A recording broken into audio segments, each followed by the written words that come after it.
on the wheel, blood on the seat, blood on the hands of all the ones that lie. Storms are coming, best to get to running, or stand your ground once the bullets fly. They call me Big Papa 'cause I'm ready to die. When you meet your maker, you can ask him why. They call me Big Papa 'cause I'm ready to die. They just let them do it. They just let them fucking gas us. It didn't stop them. They didn't stop them. They didn't give a fuck. Seriously, guys? They'll kill your mama. They'll kill your daughter. They'll kill your wife and your auntie and your sister too. Nah, they don't care none. Badges, they don't wear none. But soon enough, we'll all be shooting back at you. Really ain't a fucking thing you can do. We got way more guns, we got way more goons. If we stand our ground when the bullets fly, they call me Big Papa 'cause I'm ready to die. When you meet your maker, you can ask him why. They call me Big Papa 'cause I'm ready to die. They call me Big Papa 'cause I'm ready to die. They call me Big Papa 'cause I'm ready to die. You better get fucking ready. You better wake up. If you think this shit's fucking just some social media shit, you ain't paying attention. Three things are true. Number one, the black community told us this shit for years. We didn't listen. Number two, ICE is a white supremacist wet dream. And number three, the government's not going to save you. All right, everybody. How we doing? How we doing? Check in. Happy Wednesday. It's Wednesday, right? Wednesday, July 22nd. We got updates today. The news continues. Put a comment in the chat where you guys are tuning in from, where around the world you guys are watching in from. What up, Nondast? We got Raisin tuned in. Hello, hello. I see Anna. We're live on Twitch. I also adjusted the Twitch. Guys, we're 8 followers away on Twitch from 15,000. If you guys could follow on the Twitch, if you haven't done so, but if you didn't know, we have a Twitch, and we are live over there. Apparently, I can stream in 1440p. I haven't tried that. But apparently we can. What up, Wisconsin? All the way from Nokomis. Hello, Ottawa, Ontario. Watching from Omaha, Nebraska. Hello, Illinois. What up, Louisville, Kentucky? Washington State. Hello, Wisconsin. Hello, hello. What up, Lynn? Also, what I'm going to do, and I also turned off YouTube notifications on Discord. That way, Twitch will be the notification because they actually notify when I go live. Because I want to schedule streams, so that way you guys know when they are. So I have all of this week's streams scheduled already for 2 p.m. All right. I'm trying to adjust my sleep schedule so that way I can fit within that, and it's going okay so far. I'm taking some naps and sleeping in a little bit, but we're doing all right. What up, Michigan? Hello, Twitch is a place for you to be heard when YouTube shadow bans you. Exactly. Exactly. We need 8 more followers over there. Maybe we can hit 15K today. Maybe we can do it over there. But we also live on Facebook. We got Florida. It's hot as hell. What up, Nicolette? Hello, Artists. Hello, hello, hello, Lacey. Hello, Ian. Hello, Norma. How you doing, guys? Hello, hello. Problem is the Twitch notification takes 10 minutes. Oh, that's true. Big true. Yeah. But also, like, yeah, because last night I was thinking I'm scheduling my streams. And if you're on Discord last night, you were just getting notifications like crazy because I was scheduling everything. But it's better than nothing. So you guys are just in the dark. So the YouTube channel is reorganized a little better. Hey, here's the YouTube channel. And this is for all platforms. Things are just easier to... Oh, boy. Hold on. Here's our Cheeto and Chief live. Hold on, guys. Well, thank you very much. This is live right now. Special place, and hold on. I am here to announce my candidacy. What? For what? I'm only kidding. Right. No, he's not. Nah, boy, I tell you what a group. We have thousands of people outside on a weekday. The weather's nice. Yeah, I thought MAGA said don't they have jobs? Wait, don't they have jobs? Everybody, those are places, we had a tremendous victory. Are they not working? And it was a big, beautiful victory. We won by a lot. I gotta stand up. And we have some great candidates running. They gotta win by a lot. Otherwise, we're going communist. I don't think anybody wants We're going communist, he says. But I'm thrilled to be back in the great state of Georgia with thousands of proud, hardworking American patriots. That's what you are. And with your help in 2024, we earned more votes than any candidate in Georgia history. There's never been anything like it. Oh, boy. And when I say that, I have to be careful because look at all the fake news back there. They will correct me. It's the same for like 10 years straight. If I Attack the news. If I was 2 votes short, they would say, he's lying, he's lying. They are sick individuals. They're the fake news. But I have to be careful. No, we weren't. We had more votes than any candidate in the history of this great state. And I'm very proud of Georgia. I've always loved it.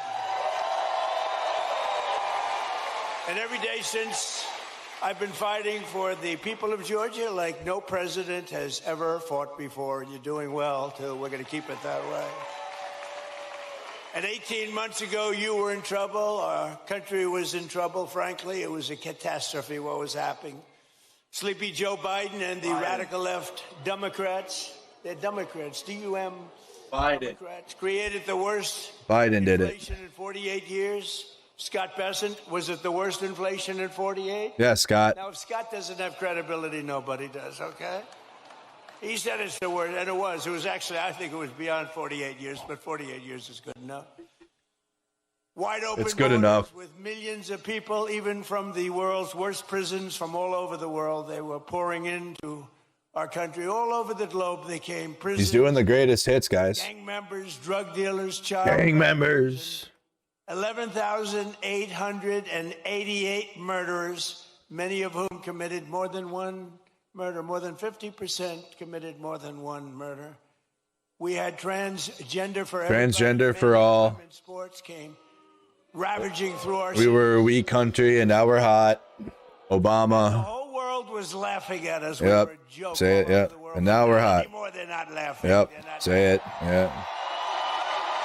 It's the same exact pattern too. I mean, the same structure. Not laughing anymore, Jackson.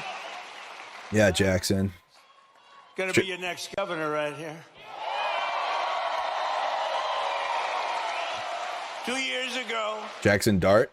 our country was dead, and now we're the hottest country Right, anywhere there you in go. the world. See? Respected by See? everybody all Every over the time. world. Without that, without fail.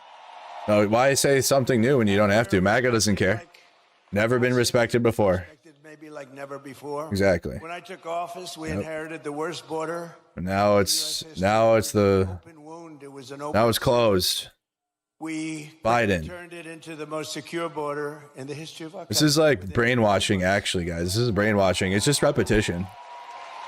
And numbers were just released by the Democrats that in the past 14 months, a historic record of 0 illegal aliens have been admitted into the United States. Whoa. 0.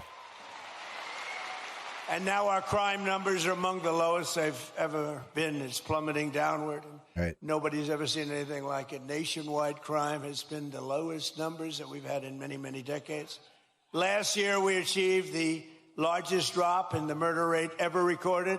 Ever. The lowest level in 125 years. That's since 1900. That's before my father was born. My father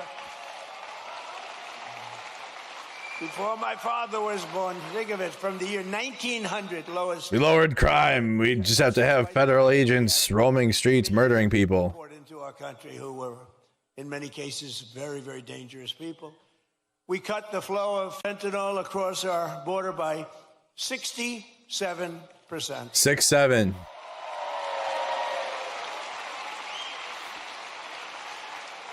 And drugs coming in by ocean, sea, by water was cut 97%. We're trying to figure Just out saying numbers. are because they are among the bravest people anywhere in the world. You've seen that. Yep. They are the bravest people in history, I believe. We're making the largest ever investment in the United States Armed Forces, and we've got the strongest and most powerful military anywhere in the world by far. There's nobody close. And I built it during my first term. I built our military. I built the military. You know, they stupidly gave a lot of it away, but actually it was a lot, but it was small compared to what we built. But they gave a lot of it away to the Taliban, to Afghanistan. They gave it away. Just take it. We're leaving. Let's leave The deal that you made. behind. Let's leave That was the deal that Trump. Yeah, Trump did that. What did you just fly it out and we'll take it back, or we can even fly it back to the United States if you'd like. Sure, I think it's cheaper to leave it. Brand new planes. It was so sad. I saw what was happening. What a disgusting thing took place. But we then, as you know, we won Venezuela, which is now working with us to produce millions and millions of barrels of oil. We won Venezuela, guys. One day. And we've already paid for that operation many, many times over. We're taking tremendous amounts of oil, and they're taking tremendous amounts of oil. It's a partnership, in a sense. They're doing a great job. We're working together. What the heck? And millions of barrels of oil is going to Houston and Louisiana, coming to you indirectly after it's refined. They're refining it there. But millions and millions of barrels of oil, and also, Venezuela is doing better than they've ever done before, too. The big oil companies are going in, and Wow. they're signing up. They're signing up. Working on it. Doug Burgum working on it. Scott is working on them, and it's been incredible, actually. It's got serious oil. In fact, if you combine us and Venezuela, we have about 62% of the world's 62. oil market. So we don't need. Is there anything actually important going on? anything. Nothing. It's just Trump. It's a Trump religious cult gathering every time. Because we cannot let Iran have a nuclear weapon. It's very. Yeah. So support my war. He's just starting to say that now, but this is the same as his 2024 campaign speech. Likewise, winning in the Islamic Republic of Iran, and we're ensuring that they Islamic. will never be able to do to us what they've done to so many. You know, they've killed 52,000 plus protesters, people that were protesting. 52,000 now? 52,000 over the last 4 months. Nobody wants to talk about the fake news back then, never mentions that. And I just left Dover Air Force Base, which is an incredible place, but oftentimes very sad, because that's when they bring the bodies of our great heroes, our great patriots. I find it so funny when they bring them back to Dover. And I've been MAGA and times before. establishment liberals pretend to support protests and shit.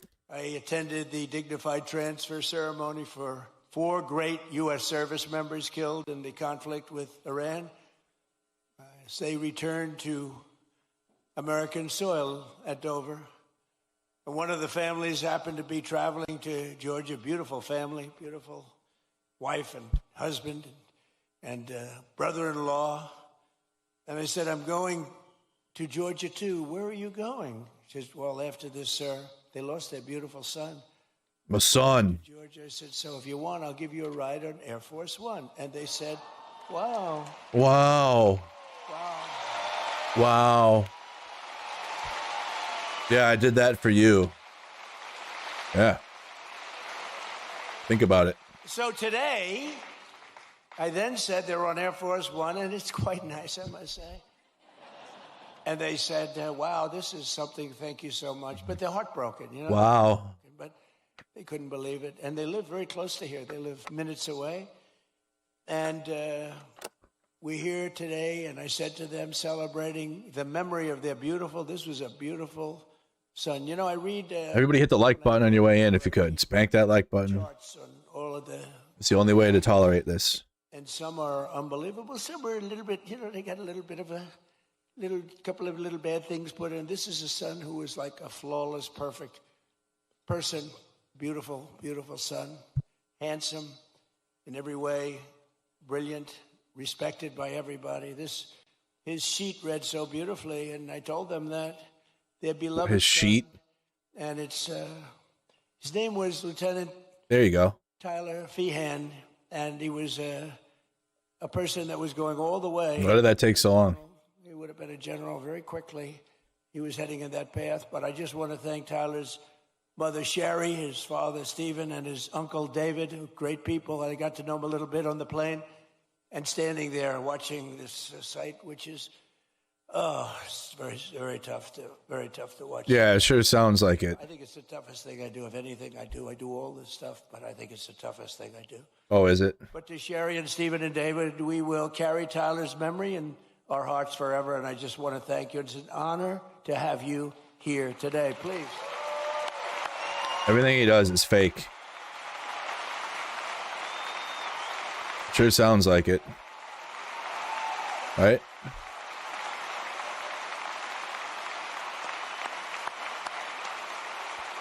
All right, I shared it on Facebook. Facebook check-in, guys. We're, if anything, we got 7 more followers to 15K. Fuck Trump. But this is what's going on. They're giving them they're giving the family an ovation. This is in Georgia, at a Georgia high school. Suburban Atlanta high school. Definitely, because it ain't in Atlanta. Not in Atlanta. Thank you very much. You see the way Trump can't campaign. Trump can't campaign in actual big cities. You see the way they feel. He has to do it in BFE. Thank you. If he was actually a beloved president, he'd be able to do it in... He's looking down right here. He's so proud. Yeehaw. So together we're making our country safer. Al-Qaeda territory and the city. Than it's ever been before, and that's happening before your very eyes. That's why I call it the golden age. This is the golden age of America. We're building more plants than at any time in the history of our country, and not just AI and all of the different things you read about. Things like auto plants, the old-fashioned way. Thank you, Dollar Strauss. Toyota just announced they're leaving Mexico, and they're coming in. They're going to be building the largest plant anywhere in the world. They're all coming back. They're all leaving Canada. They're leaving Mexico. They're leaving. Coming in from Germany and Japan and South Korea. They're coming in from all over. And people that have been doing this, people like Scott and others that have been doing this for a long time, they've never seen anything like it. I don't think you've ever seen anything like it. McGee, have you? McGee. Seen anything. He's doing such a great job. Yeah, McGee. 4 long years of the sleepy Joe Biden administration, they got less Biden. than $1 trillion of new investment in That didn't take long. 4 years, much less Biden. Than $1 trillion. In less than 2 years, much less than 2 years, actually. In fact, at the end of the first year, but less than 2 years, in my administration, we've secured more than $19.2 trillion in new investment from all over the world.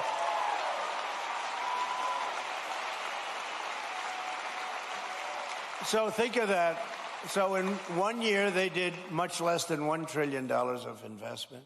We were losing this country, I'll tell you. And the welfare, you see all the theft that's going on. Guys are stealing $100 million. Some guy from the street steals $100 million. It's horrible. Look at the lady shaking her head. Yes, like she knows what the fuck. Oh, American, bro.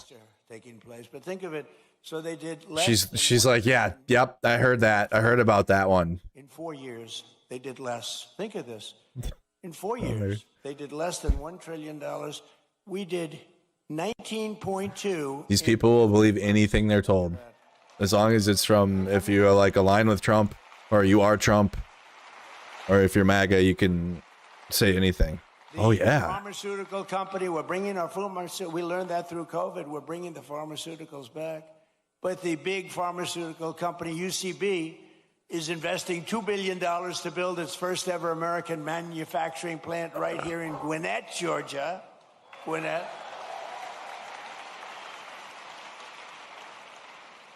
Look at the front row Joes. I love these people. I love these people. What a weirdo. I think there are about 283. I don't know what the hell they do. I think they make a lot of money, too. I'm hearing they're very rich. They follow us. It's a rock concert, right? You have a good time, right? Thank you. They've been with me right from It's a rock concert. How many have you done so far, do you think? 4, 5, 6, close to 1,000. It might be. You think he's kidding? It might be. Well, 4, 5, 6, close to 1,000. Oh, man, guys. We have groups. We have a group from No. but we have a group from North Carolina. Oh, Women, yep. And they're at 218, I think.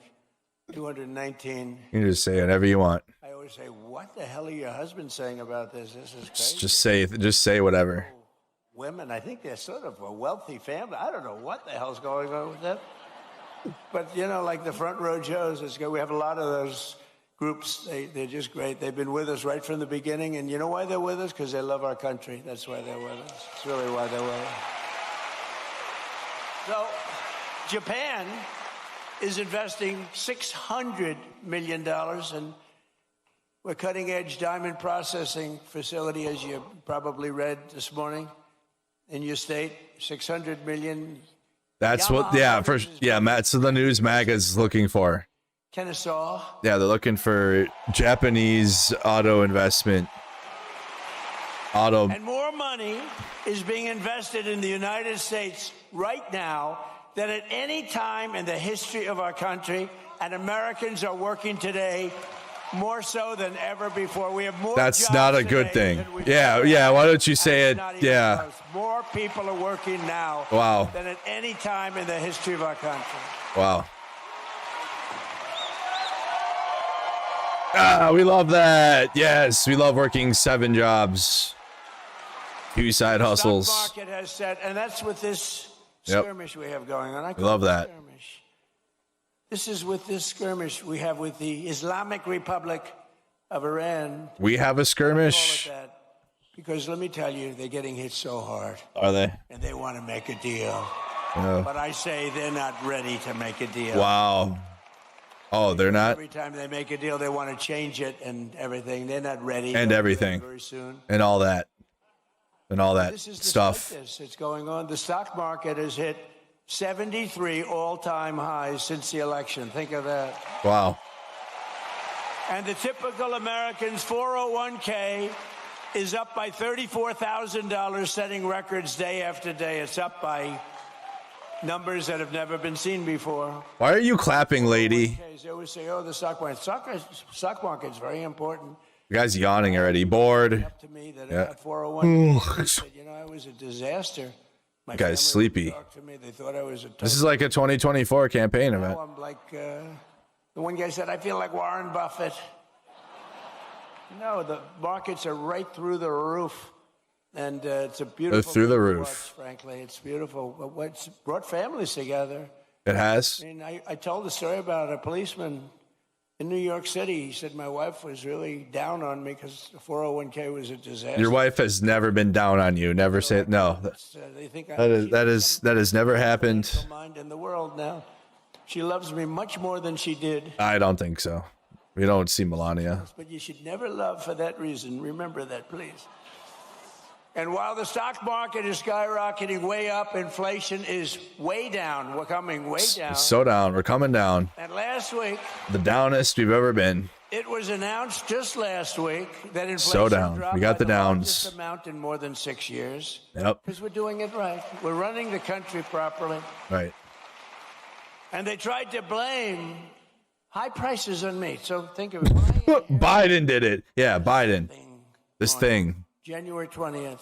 Yeah. We had the highest inflation Of in last year, right? Not this. years, 48 years, they say. 48 years. Maybe ever. This is what I inherited. Wow. And when I had nothing to do with it. I Biden. walked into office, I have a press conference first or second day, and they're screaming at me, what are you going to do about high prices? right? What are you going to do? I said, I just got here. What are we talking about? Tell me. Yeah, you're in year 2 now. Eggs have gone up 4 times. 4 times. You're in year 2 of your second term. Give me a break. You are in year 2 of your second term. Hit me with the eggs, and you remember that? They hit me with the eggs. Yeah, ha ha ha. With the eggs. Yeah, those stupid libs and First day. First press conference. Nice, friendly press conference. You know they treat me so nice. people will literally laugh like What are you going to do about the prices? we'll be in a gulag and these people will be laughing because the prison guards are telling Made up by the Democrats. jokes or something. Affordability.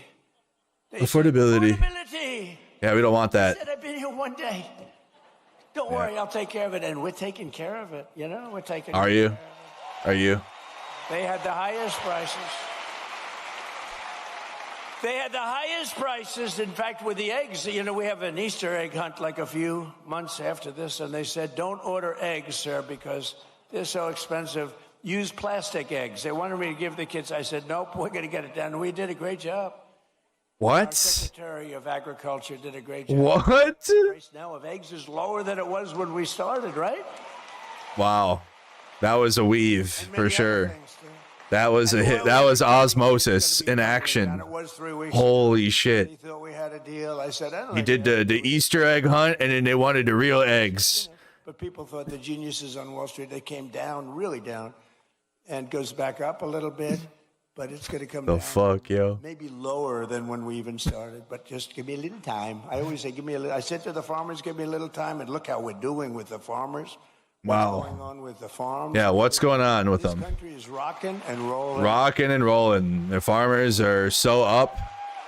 They're So not. every day we're fighting to put more money back in the pockets of the hardworking American families, and that's why, with the help of our incredible Republican majorities in Congress, we've done so much. I proudly signed the great, big, beautiful bill delivering the largest tax cuts in America. Yeah, now we need to do it again. Now we gotta do it. Largest in American history. You gotta get the 1.5 trillion. Big ones first. Say it. We had the best economy in history in Right. the first term. Right. A lot of people don't. And then we had a COVID period. Biden ruined it. No, actually, you destroyed it. We got no credit for it. We did Operation Warp Speed. And I'll What? tell you, we did a great job, but we got very little credit for it. We should have been given big credit, but we got credit for everything else. And we had For the best vaccine? economy, but this economy is ready to blow everything away ever of any country. The vaccine and the economy is not the same thing. You're just saying shit. of America right now. And MAGA, yeah, your crowd doesn't know what to clap at because you're talking about So I 4 just different want you things to at the same remember that time. If you're paying a little bit more, a lot of it's come down. Crowd is confused, Coming down very rapidly, actually. Look at the numbers. bewildered. But it really would, we inherited. Dude, is this dementia? What is We're this? giving it back to you, thousands and thousands of dollars each family. We gave it to you. Also, remember, forgetting about prices, and I don't want to forget about it. I would never leave a sentence like that because they'll say, he said forget about prices. Now we're attacking the news again. They said, Look at you're losing your audience. we gave you no tax on tips, no tax on overtime, no tax on Social Security. Yes, say the programs. slogans. There you go. Oh, we remember that. Yeah, we love the slogans. We know those. We Yes. gave you something Oh, that yeah, nobody yeah. ever thought of. This was my idea. I Right. said, Oh, we know those. people a deduction if they buy a car only that's made in America. Give them a deduction. They go out, borrow money. They're Zero allowed to deductions. get a deduction. Tax on tips is you got to still file your taxes, or you got to file your tips, so it's nothing. Workers right here in Georgia saved an average of more than $7,000 on their taxes. Where? That's because of no tax on tips. Yeah, it's no. You gotta use no. You don't save any We're money building a with that. Tremendous military facility at the White House. It's a ballroom, but it's also a big military facility, a drone port on top, and tremendous things under. No taxes on overtime except for Hard. A lot of overtime. They There work till is. 11 o'clock in the evening, almost every evening, 11:30. They get there at 6 o'clock in the morning. They're really working. And Wow. the other day I went over to them and I said, gather together. And I had, hundreds of workers. Very big thing. It is. Beautiful. very big thing. Incredible. It's an incredible project. It's a contribution to the United States of America by very wealthy people and very wealthy companies. It didn't cost this country. But what happened is I said to all the workers, it was a Sunday and they were working on a Sunday. Maybe they shouldn't. Maybe they should be in church. I don't know. I'll get them in trouble. What? They were working on Sunday, and I said, remember this. This should be in church. No tax on overtime, all the overtime they're making. And they gave me a big cheer. No tax on overtime. They gave me a big cheer, and then we got our overtime taxed anyway. Example, 700,000 Georgia workers saved an average of over $3,000 thanks to no tax on overtime. And 500,000 Georgia seniors paid $0 on their Social Security benefits thanks to no tax on Social Security. Just lying.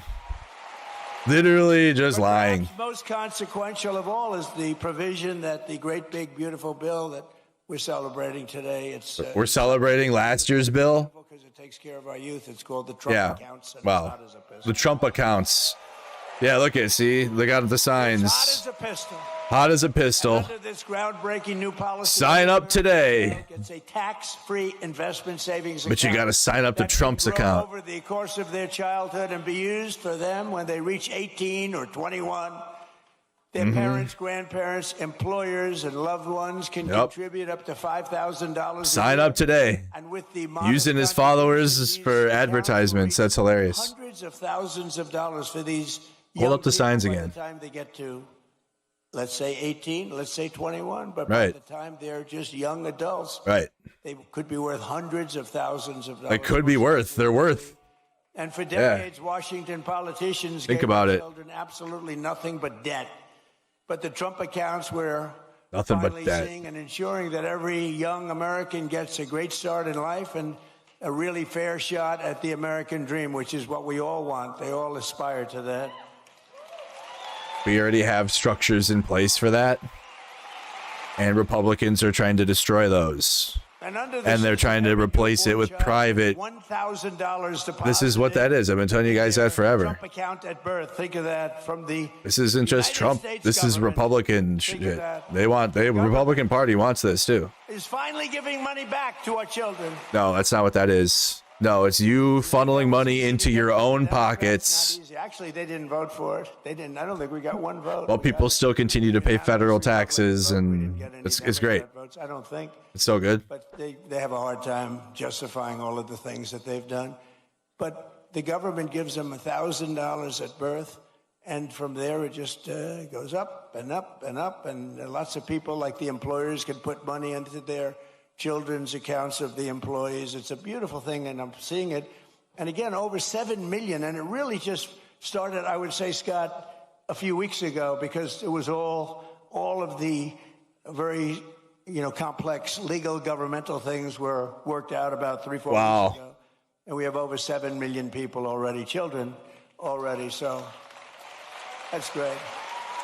Yeah, before you had to go through Epstein. I want to just tell you that Now you can go to TrumpAccounts.gov. Susan Dell, Brad Gerstner, and so many others have donated billions of dollars to fund Trump accounts for millions of children. Some people are going to take the children from states, the entire state. Yeah, we're going to be taking them. Looking at the state of Indiana, where he contributes the money for. These are wealthy people. They've made a lot of money. They're putting it back. But Michael and Susan, they're two special, incredible people. Michael and Susan donated $6.25 billion into the accounts Wow. for youth. They gave them. Wow. for youth. They donated $6 Michael billion. Dell, Susan Dell. Wow. $6.25 billion. I have a friend, he gave $50 million. I said, that's peanuts. That's not even close to the $250 million that Michael Dell gave. I said, what are you doing? You can do better than that. But people are loving it. And you know what I say? Go out and buy a Dell computer, okay? Because as far as I'm concerned, that's great stuff. Wow. That should be illegal. What the And fuck Trump is Accounts happening? App for those that want What is the just number one selling app products in all of America. up there, just selling you shit, literally. It just What caught the on. fuck is going In on? the past 18 days, Go out and buy a Dell $45 computer. have been What year is deposited it? into the Trump accounts. Think of that. The money is pouring in, and it's What is it? 2001? all sorts of advantages and tax advantages for the people that do it and make this investment in our future, because it's really an investment in our future. And all you have to do is go to TrumpAccounts.gov, TrumpAccounts.gov, and sign your child up for a free investment account today, and the child gets $1,000. Wow, you're gonna. Government. Wow, from the government. The government gives you 1,000. You No. think that was easy to do? That wasn't easy to do. Yeah, get yourself a.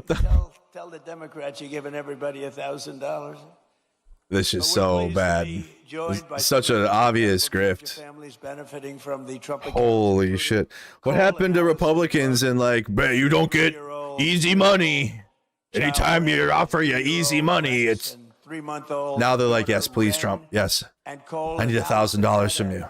Kennesaw State University, where he played football, and he was a cheerleader and a respected guy, good student.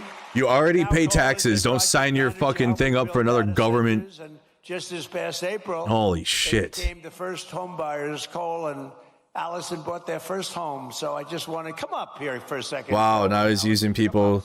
They bought their first home with Trump accounts or what? Where are you? Come on up. Come on. Don't worry about Secret Service.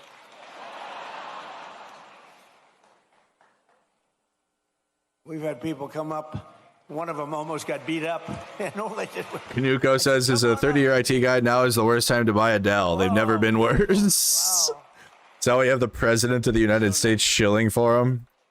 Don't buy a Dell, chat. You can't fall like Sleepy Joe. Actually, you know what? If Matt, wow, a nice little Biden attack, nice, sick. But the kids there, why is this happening? Oh my god, dude. Oh, this is so fucking. Oh my god, dude. Thank you, Mr. President, and the White House staff for allowing my family to be a part of this special event. It is truly an honor. Thank you, Mr. President. MAGA playing on Dell though would kind of even the Trump account. shit wouldn't work, and then we don't have to deal with them on video Father, games. It's encouraging to know that our So actually, MAGA, yeah, buy Dell. begin with an investment from day one. Only MAGA though. To every eligible new parent, I encourage you to take advantage of this opportunity by opening a Trump account for your child and continuing to invest in it each and every year. Mr. President, thank you for your continued commitment to investing in American families. And on behalf of my wife and me, thank you for providing our children with a greater opportunity to pursue and achieve their American dream. Thank America. you, and God bless America. God bless America. Oh boy.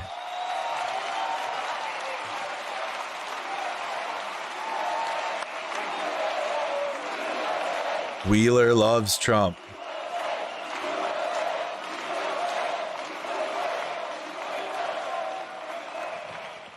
Thank you very much, Cole. That's beautiful. Also with us are Dean and Gabrielle Fungawing and their 4 children, Elise, Jude, Isaiah, and Talia, who also have been very proudly members of the Trump accounts. And Dean Wow. and Gabrielle are both entrepreneurs. Members of the. They've been teaching their children the importance of self-reliance. Yo, dude. It's This is happening. like. People are watching the market now. They're Oh watching my god. how are the stocks doing, how's it going, and they're only going up, it looks like, and we're going to keep it that way. So Dean and Gabrielle, come on up for a second, please. Yo. Wow. Wow. Beautiful.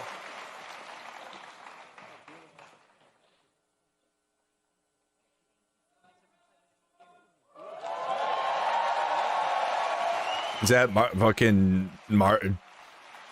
Marjorie Taylor Greene, or what's going on right now? Well, Mr. President, thank you for this honor. My American story began when my parents brought our family from Suriname to this city in 1990.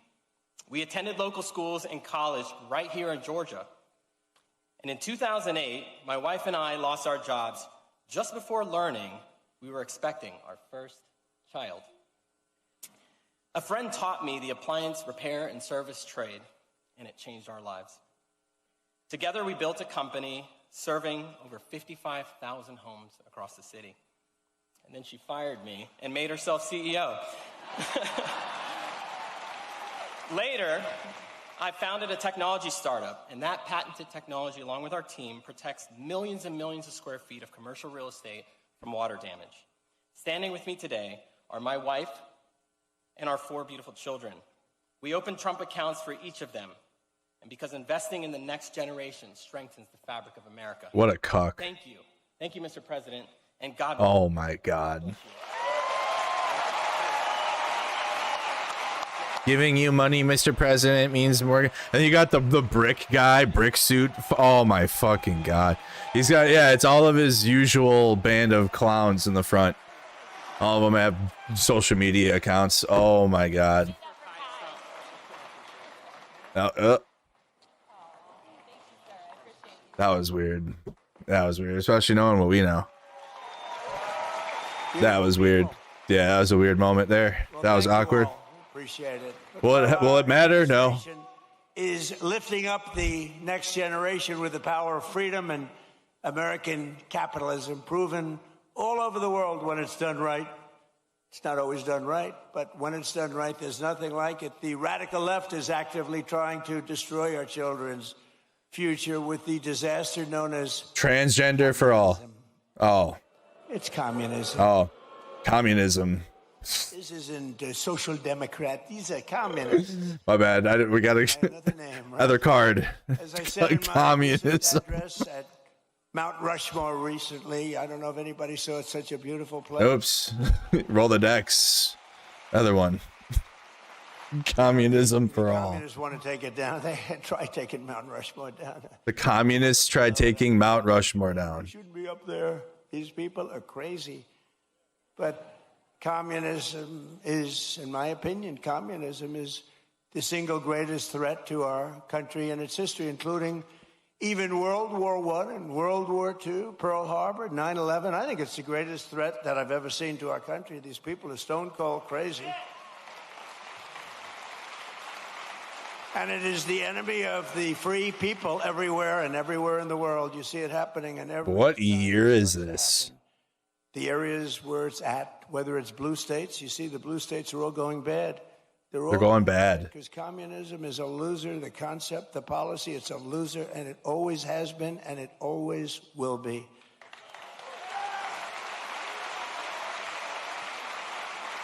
What is this, 1954? And, you know, they want to give everyone everything away. You want free rent, you want free house, you want to, what they don't say is in a year from now, there'll be absolute squalor, turmoil, and death. And that's Look at that lady shaking her head. Yes. Yep. Mm-hmm. Yep. Different names. I agree. That's MAGA, though. All the time. It's squalor. She is the prototypical MAGA. It's yes. death. It's destruction. It's death. And that's why we declare again today that the United States of America will never be a communist country. We declare. Wow. 9/11 was bad.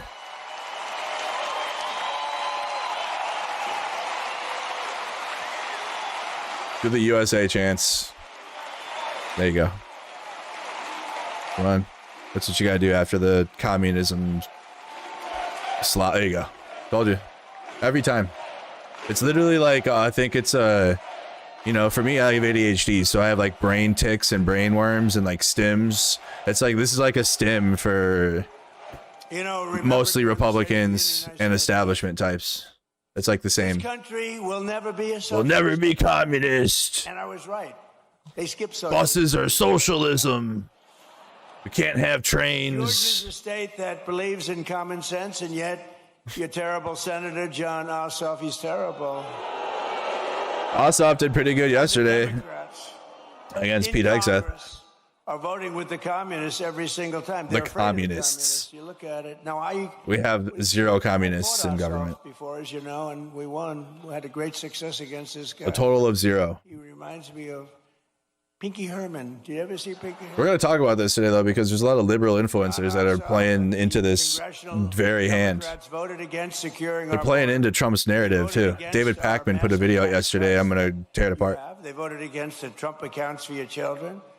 They want to raise your taxes by a lot, not lower them. We lowered your taxes. Ironically, the second half of the stream. The history of our country twice now. And they want to raise your taxes substantially. You know, I've been watching politics. I've been involved in politics in the other side, you know, for a long time. I've always found it interesting, fascinating, important. But I've never seen people say, ever, it's always politicians. I've watched great politicians. We will lower your taxes. They will always say, we will, even if they didn't mean it. That's your problem, Julie ATL. Lower your taxes. These people say we're going to raise your taxes. Yep, I already ripped apart Loomer yesterday. I think there's some more. Phenomenae. Wow. They voted against no tax on tips. They voted against no tax on overtime. They voted against no tax on Social Security for the seniors. Yeah. They voted against voter ID. Can you believe that? Well, you saw what happened. They caught thousands of votes in New Jersey where illegal aliens were allowed to vote, thousands and thousands of votes. They voted in favor of the transgender mutilization of your children and in favor of... There you go. That was just a little early. In favor of men playing in women's sports. Isn't that... Transgender for all.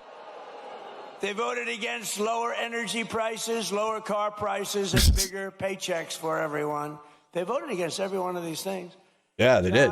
Trust me. And the Democrat communists want to communists power, bankrupt your families and leave you totally undefended with wide open borders. But we will not let that happen to our country. We're not going to let it happen. Right?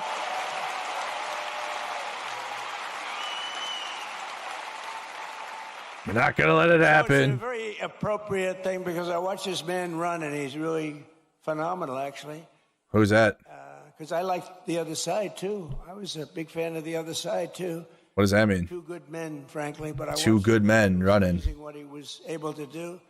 Very, very successful guy. And he decided he wanted to be governor because he thought he could do some really incredible things for this state, more so than have been done.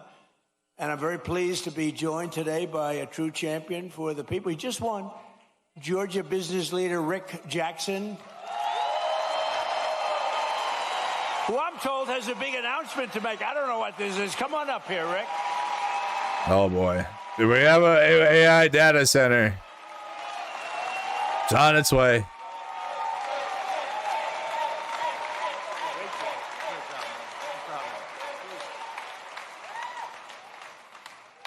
Well, thank you. Mr. President, what you're doing on the Trump accounts is for foster children will, change lives. For foster children? As I said earlier, that it changed my life when I got $100 Christmas gift in an orphanage. That's why here in Georgia, wow. we not stop with $100. What the fuck ever? I want to announce when I become governor, I'm going to push the state of Georgia. As the rich family just brought up their rich-ass kids. With another $1,000. Wow, another 1,000. That'll do it. That'll help the kids. Wow. We're so done. Our economic system's just... If they don't, I will personally donate it myself. Yeah, you'll do it, right. Yeah, I'm sure you can handle it. That's $1,000. Mr. President, you're fighting for Georgians every day for the state and what you're doing to lower costs. Media does not report this, but every day President Trump is bringing unbelievable amount of business solutions to government. Let me give you an example. Yeah. Not long ago, I was meeting with Susie Wiles, who, in my opinion, is the best chief of staff in the modern history. Wow. We were talking about America's antibiotics supply chain. And I told her we bought this last American plant in the United States in 21 because I didn't want China to leverage it on our president for trade. I told Susie something that every family should know. China what? One dose of amoxicillin for 7 cents. By the time it goes... Look at the lady nodding her head, dude. I'm so fucking... Matt's... No, dude. It's the most annoying MAGA trait, I think. There's a lot of them, but the nodding... She said, we're announcing it... When they're just saying nothing... Directly to the from the manufacturer to the consumer. That's pissing me off. Business solution. That really brings down costs. Right. Clap. When we bought this manufacturer of antibiotics, we big yawn. Yeah, this shit's boring, ain't it, buddy? There you go. Dude yawned back there. Big sleepy. This shit's boring as hell. Took the Biden administration 7 months to approve our bottle. My bottle. Where it had been for the entire 35 wow. years. My bottle logo. And last summer, we wanted to bring out for our kids amoxicillin extended release. Wow. Under the Trump administration, We applied to have a new drug that hadn't been here in 25 years. Under his administration, it was approved in 60 days. 60 days.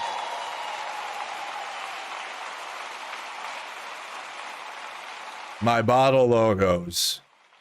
So, Mr. President, thanks for what you're doing. I wish the fake news would report all these The great fake things news. you're doing. But that's what I'm going to be doing in Georgia. I'm going to bring business solutions to solve real problems. The other side talks about affordability as if that's a solution. Affordability is not a political problem. Affordability is a business problem. It requires business solutions, just like this man's been doing all his life. Yeah, and failing and going bankrupt.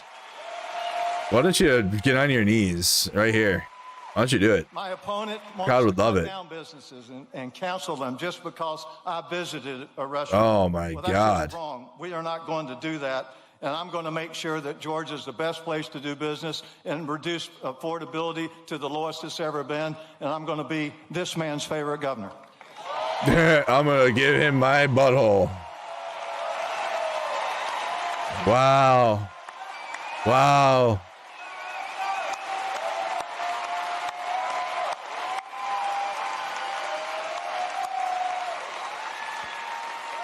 Yeah, what a full-throated, wow. He's going to be a great governor. Great guy. Thank you very much, Rick. We also have some true warriors with us, including State Senator Brian Strickland, who is running for the job of Attorney General. That's an important one. Help. Well, get out and vote, and he's going to be fantastic. You have my complete and total endorsement, as you know. Okay? Guys, we're 6 followers away from 15,000 on Twitch. And State Senator Greg. Drop a follow on Twitch, guys. You'll be loved forever. A fantastic guy who's 6 away. Can we do 6 followers? I just need 6 followers. Rick, that's a pretty good. Where are you? There you are. Where are you? Oh. I need 4, 5, You 6, have my complete 1,000. You had it before, but you have it now. Okay? Great luck. You won't need it. Yeah, everybody needs luck, but you're not going to need that much. Very The numbers. Need luck too, but they don't need it that much. And State Representative Tim Fleming, who is running for Georgia Secretary of State. And they all have my complete and total endorsement. They're Thank you, incredible Ezelcat. people. Thank you very much. Praxis Art, thank you. Congratulations. There you go, Lucen Fool. Okay, there you go. We also have State Representative Houston Gaines with us, who's a fantastic Houston Gaines. person, and he's running for Congress. And you already have my endorsement. And Zach you're Smallwood, thank you. in record numbers, and now you have to go and beat a Democrat. Good luck. We'll be helping you, okay? Penelope Itzop 2020, thank you. I want to Jesus. thank as well, he was here. I didn't know he was going to be here. Treasury Secretary. I think he's going to go down as the best. Hey, we passed 15,000. That's what they're clapping for. See, my MAGA haters are cheering because we just passed 15,000 on Twitch. Let's go. Thank you, Trump. Appreciate it. See, Trump approves. Don't make him too popular. I won't like him anymore. He loves the commentary. That's very good. Thank you all. Thank you all. Education, a woman who's absolutely incredible. She's moving education back to Let's the go, States. Twitch. Linda McMahon. If you guys help me average 75 viewers, and I can become a partner eventually over there too. We're close. I Getting mean, it back to the States so the parents can run the education. And let's go, y'all. your school board people. Appreciate the support. Great people, but they want to work with the parents, and that's what we're doing. And Linda, you are doing some great job. She's moving it back. Not easy. Not easy. That's years and years. Thank you, Rusty St. Clair. Turmoil. The Ruby. Trying to do it. She just gets it done. This woman is incredible. Thank you very much. I appreciate it. Another great person and great administrator, a woman who's really smart. Everybody loves her. Everybody respects her. And she runs a thing called small business, but small business, when you add it all up, it's probably... Is that the biggest Tevo? bank in the world, right? Kelly Loeffler, and you're here with Jeff. Jeff, stand up. Shout out, Jeff. Hey, hell yeah. Yeah, I guess I should be plugging the Twitch more. We need to get that partnership over there. Good job, Kel. Treasurer of Need to the average United 75 States, viewers over there a for... man who Oh, Hype Train coming in. Senator here, Oh, and boy.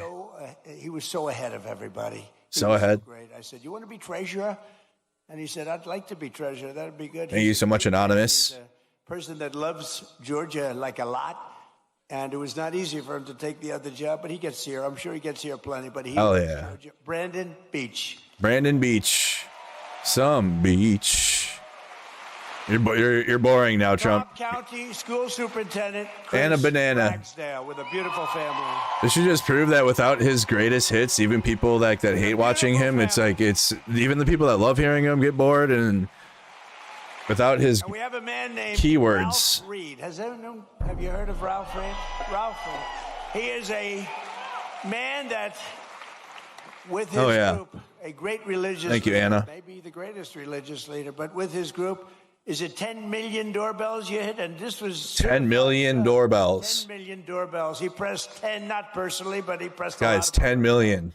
And they wanted to make sure we had a big victory it's almost a couple of years ago, 18 months. And I just want to thank Ralph Reed. Thank you very much. Thank you. Great job. Great leader.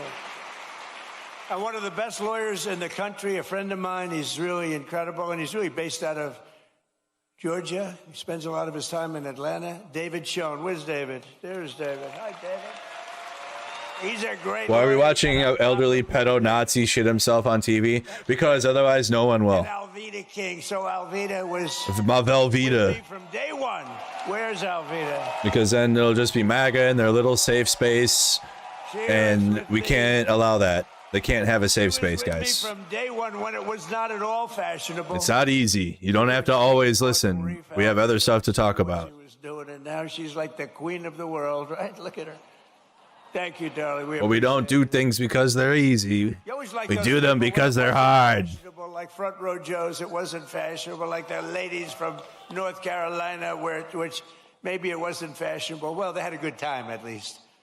But these are great people. Thank you all. Thank you all. Great group. And you guys get yourselves elected, please. Get yourselves elected. I also want to thank a man who had to stay back in Washington to vote for Making America Great Again. Maybe the most important man in this room right now is not here. Who is it? His name is Mike Collins, and he's Mike going to beat Collins. Pee Wee Herman. Pee Wee Herman.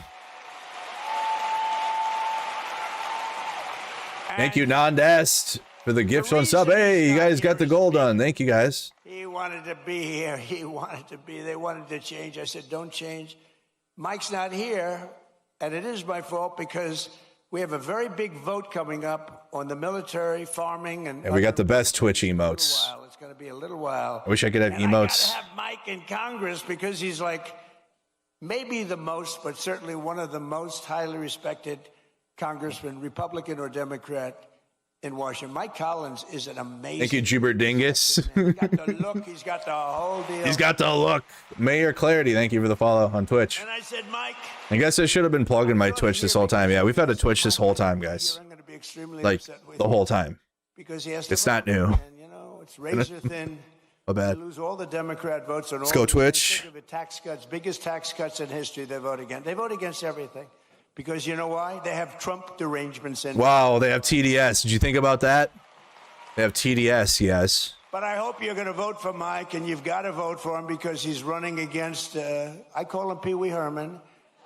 He's Pee Wee Herman. Pee Wee Herman. He looks like him. I don't know. People don't know this, but I beat him once before as a congressional candidate. Does anybody know? Did you? He ran for Congress a number of years ago.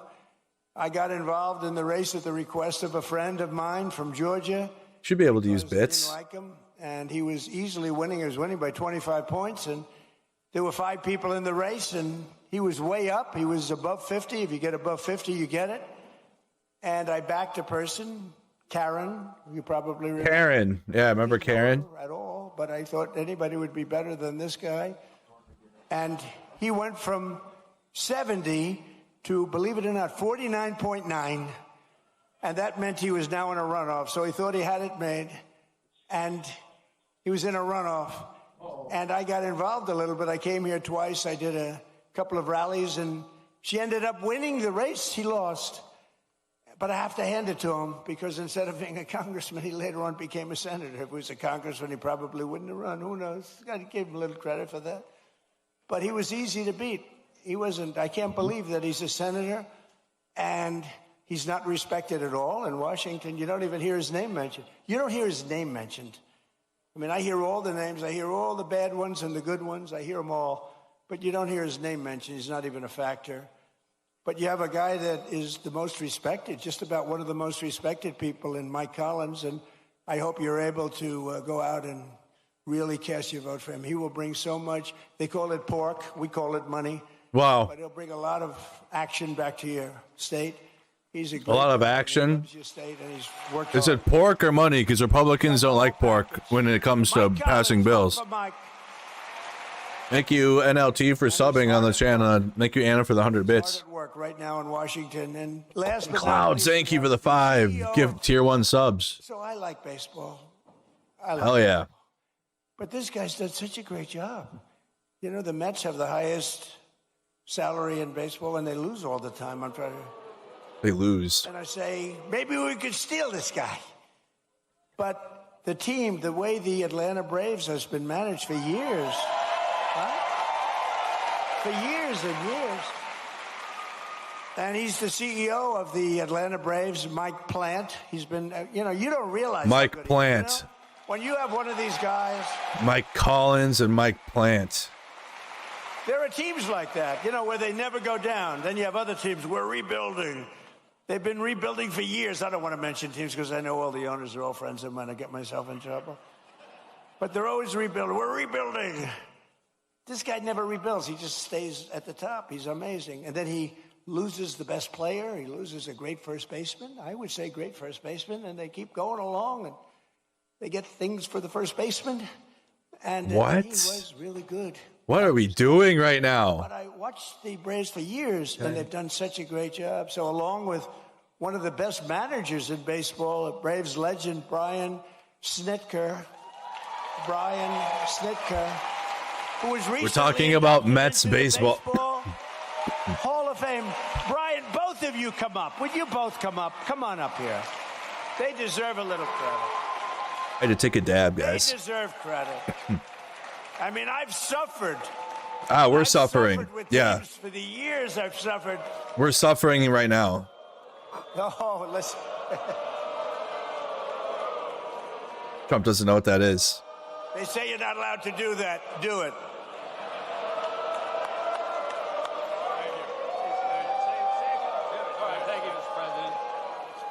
Thank you, Mr. President. Welcome to Marietta. And as you can see, Braves country is a real thing. And you got a room full of Braves country right here. My Braves country laughs in Minnesota Twins. With 250th anniversary jerseys that the team wore over that weekend. And I just wanted to tell President Trump that we're going to be back in Washington about a year from now. We're going to give him another world championship jersey. So thank you. Oh, God.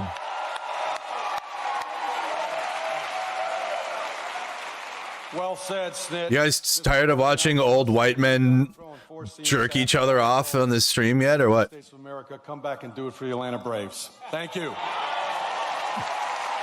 It's been a wild stream, isn't it? Holy. That's a great team. Those two are a great team. No, it's true. You suffer with these teams for years and years. And these guys, every year, they have a great team. So that's called talent. Some people have it, some people don't. Most people don't. And they show me their talent. But under the Trump administration, Georgia is prospering again and America's winning again because we finally have a president who puts America first. We put America first. All right, let's get back to the campaign. There you go. I'm so proud of it. Under my most favorite. Yep. Most favorite nations. Nation, if you look at our policy on drugs. Yep. We have a most favorite Trump RX. Sign up today. Of all the nations in the world. It's going to be Trump RX. Most favorite price. And it wasn't easy, and I'm not going to bore you by saying I had to get other nations to approve it. And I did threaten them with tariffs if they didn't approve it. And it got shut down. I threatened the drug companies. I threatened everybody to get this done. And no other president even tried because they said it was impossible to do. But we're delivering the largest prescription drug price cuts in history by Trump RX. a difference of 400, 500, and 600% reduction. Is it on the other side of the card now? Then they flip it over. You got the Trump So for accounts, decades, and then you got Americans Trump paid RX. The highest price. For I hope that's how it works. We were the highest price anywhere in the world. And now we're the Now lowest. The lowest Right. price Yeah. anywhere in the world, and that has a huge impact on your healthcare costs, on Right. on everything. I'm very Right. proud of it. Right. Everybody said it couldn't be done. No other president even tried it. Right. Because you had to get the Right. drug companies, which is tough, but then you had to get the other nations to approve it, which is even tougher. What does that So even all mean? you have to do now is go to TrumpRx.gov, and you're going to get Duh. prices that you never believed. I mean, Never. prices were Sign up today. 50%, Hold it up. 60%, 90% in one 90. case I saw. 90. There and just get your drugs and at a minimum price them out and go to your store and see if they can match. Sign it. your kids up. You can do. You can get your Trump phone too, Think of it. We went from the highest price. and now the lowest. But you have to sign up. Price drugs anywhere in the world. You have to sign up Drug. for Trump RX, Think of it. the fat drug. Think of it. It cost $1,400 in New York, and in London it was $87. Okay, I told you I have a friend of mine. He's fat as you never saw a guy like this. He's a very smart guy. Scott knows him very well. He's a great businessman, but highly neurotic, always eating. Eating, he does two things. He eats and he makes deals. And the eating he's not good at, other than quantity. But the making deals, he's very good. But he called me up because, I buy this fat drug. Ozempic. And now he calls me Mr. President. He used to call me Donnie. Donnie, I need the Ozempic. I need the Ozempic. $1,400. And in London, I just paid $87. They said, "You're so rich. How do you even know?" He said, "I don't know. My people told me that." And so he said, I went out. Holy. And I had it checked. And it was from the same exact company, the same plant. It was actually made in the United States, the same everything. He said, "What the hell kind of a deal? I'm paying like almost 10 times as much." I said, "That's the system." But it really awoke in me. And I said, I got to do something about it because he's right. A pill that It awoke in me. for $10 in London or in Munich, $10 is selling for $100 or $120 for a pill in New York City or in Chicago, Los Angeles, or any other place. And I said, we got to do it. It's unfair. And I called up the drug companies, and they fought me, and then they said, you're right. They had all sorts of excuses. Well, we have to do research. I said, well, you're doing research for other countries too, right? So they finally gave in. What? They gave in? Very tough time for them. And then they said, and they gave in because they never thought I'd get the countries to do it. And I called up France. I started with Emmanuel Macron. I said, Emmanuel, you must raise your drug price. But Donald, why would I do that? Because we're paying too high, and you're paying too low, and we're going to meet somewhere in the middle. No, Donald, I will not do that. Yes, you will. No, I won't, Donald. I will not do that, Donald. I said, yes, you will. And then finally he said no. I said, here's what I'm going to do. I'm going to put a 200% tariff on every bottle of wine and champagne coming out of France. And he said, Scott was there, and he said, Donald, it would be my honor to do that. And we got France, so we got all of them the same way. That's too complicated. But we got it, and now we have favored nations, and we pay the lowest prices anywhere in the world from the highest prices. And that alone should win us the midterms, but it's not going to be that easy with the cheating and everything else that goes on. So make it too big to rig. Remember my statement, too big to Too big to rig. Go back. There you go. Back to the slogans. How can people believe this shit? Because we're liberating our communities from the scourge repetition, of that's it. crime and nearby Propaganda and all of this just feed itself. Recently charged in illegal alien murder from Mexico, who shot a man in the torso and then shot another twice in the heart and the head. In Bower County, ICE arrested an illegal alien who sexually assaulted an 11-year-old girl and held her 10-year-old sister at knife point for 1 week. John Ossoff and the Democrat communities, they voted to defund ICE and leave Georgia families at the mercy of the monstrous criminals that we're getting out of here. We're getting them out at record speed. Surprised you didn't hire that guy. And by the way, we always stand with the heroes, the patriots of ICE and Border Patrol. Always. No, we don't. They take such abuse, and they do their job.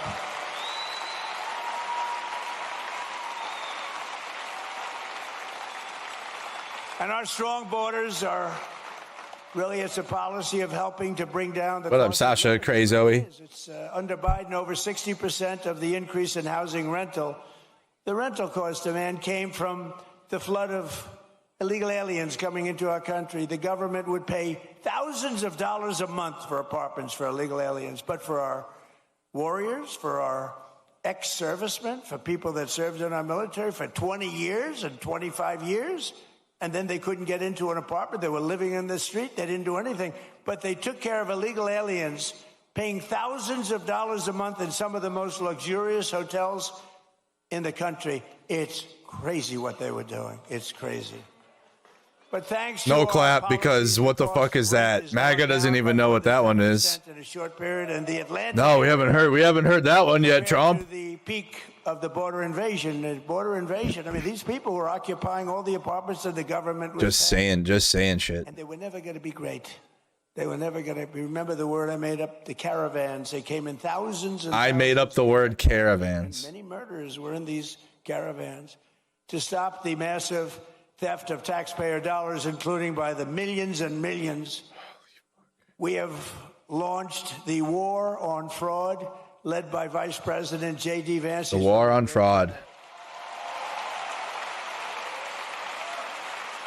We ended You want to hear some Medicaid Epstein for stories? immigrants, and we redirected MAGA would deny it. $50 billion to make the largest investment in rural health in the history of our country. You're getting hospitals built in areas just like this that the Democrats would never do it. Number one, they said that's Trump country. We're not going to do anything. They wouldn't spend because we did.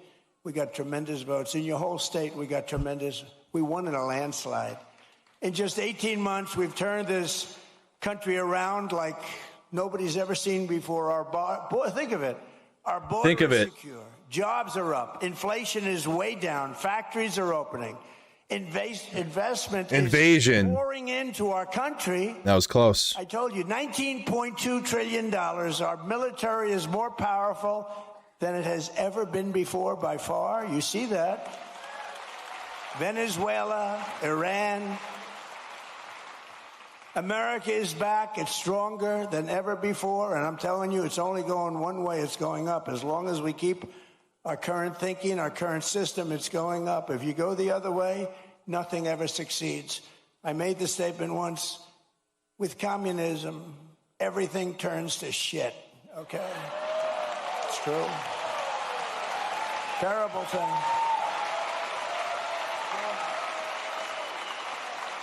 It's true. My wife hates it when I do that. She said, you were doing it so nicely, and then you had to use a foul word. You know, Franklin Graham wrote me a letter. President Trump, I love your speeches. I think they're great. But, sir, if you wouldn't use foul language, the speeches would even be better. And I wrote him back. I said, actually, frankly, they wouldn't, you know. Because there's like no word that can replace that word with respect to the subject matter that we're talking about, right? But that's all right. But I try hard. I try hard to keep them clean. But it's true. With communism, everything turns. With the help of our Republican majorities in Congress, we will crush violent crime, impose harsh new penalties for dangerous repeat offenders, crack down on Marxist these prosecutors are so bad. They're so evil, what they do. And the rogue judges, you don't have a chance in front of these people. Rogue judges, they're going to attack the legal system. Obama, God damn it. Obama. Have a chance of victory. And nobody suffers it like I do. I get an Obama judge. First Obama. Who appointed the judge? Barack Hussein Obama. Obama. And we will end no cash bail. The real bad stuff, these guys, they get out, they kill somebody, they're let out, they kill somebody the same afternoon.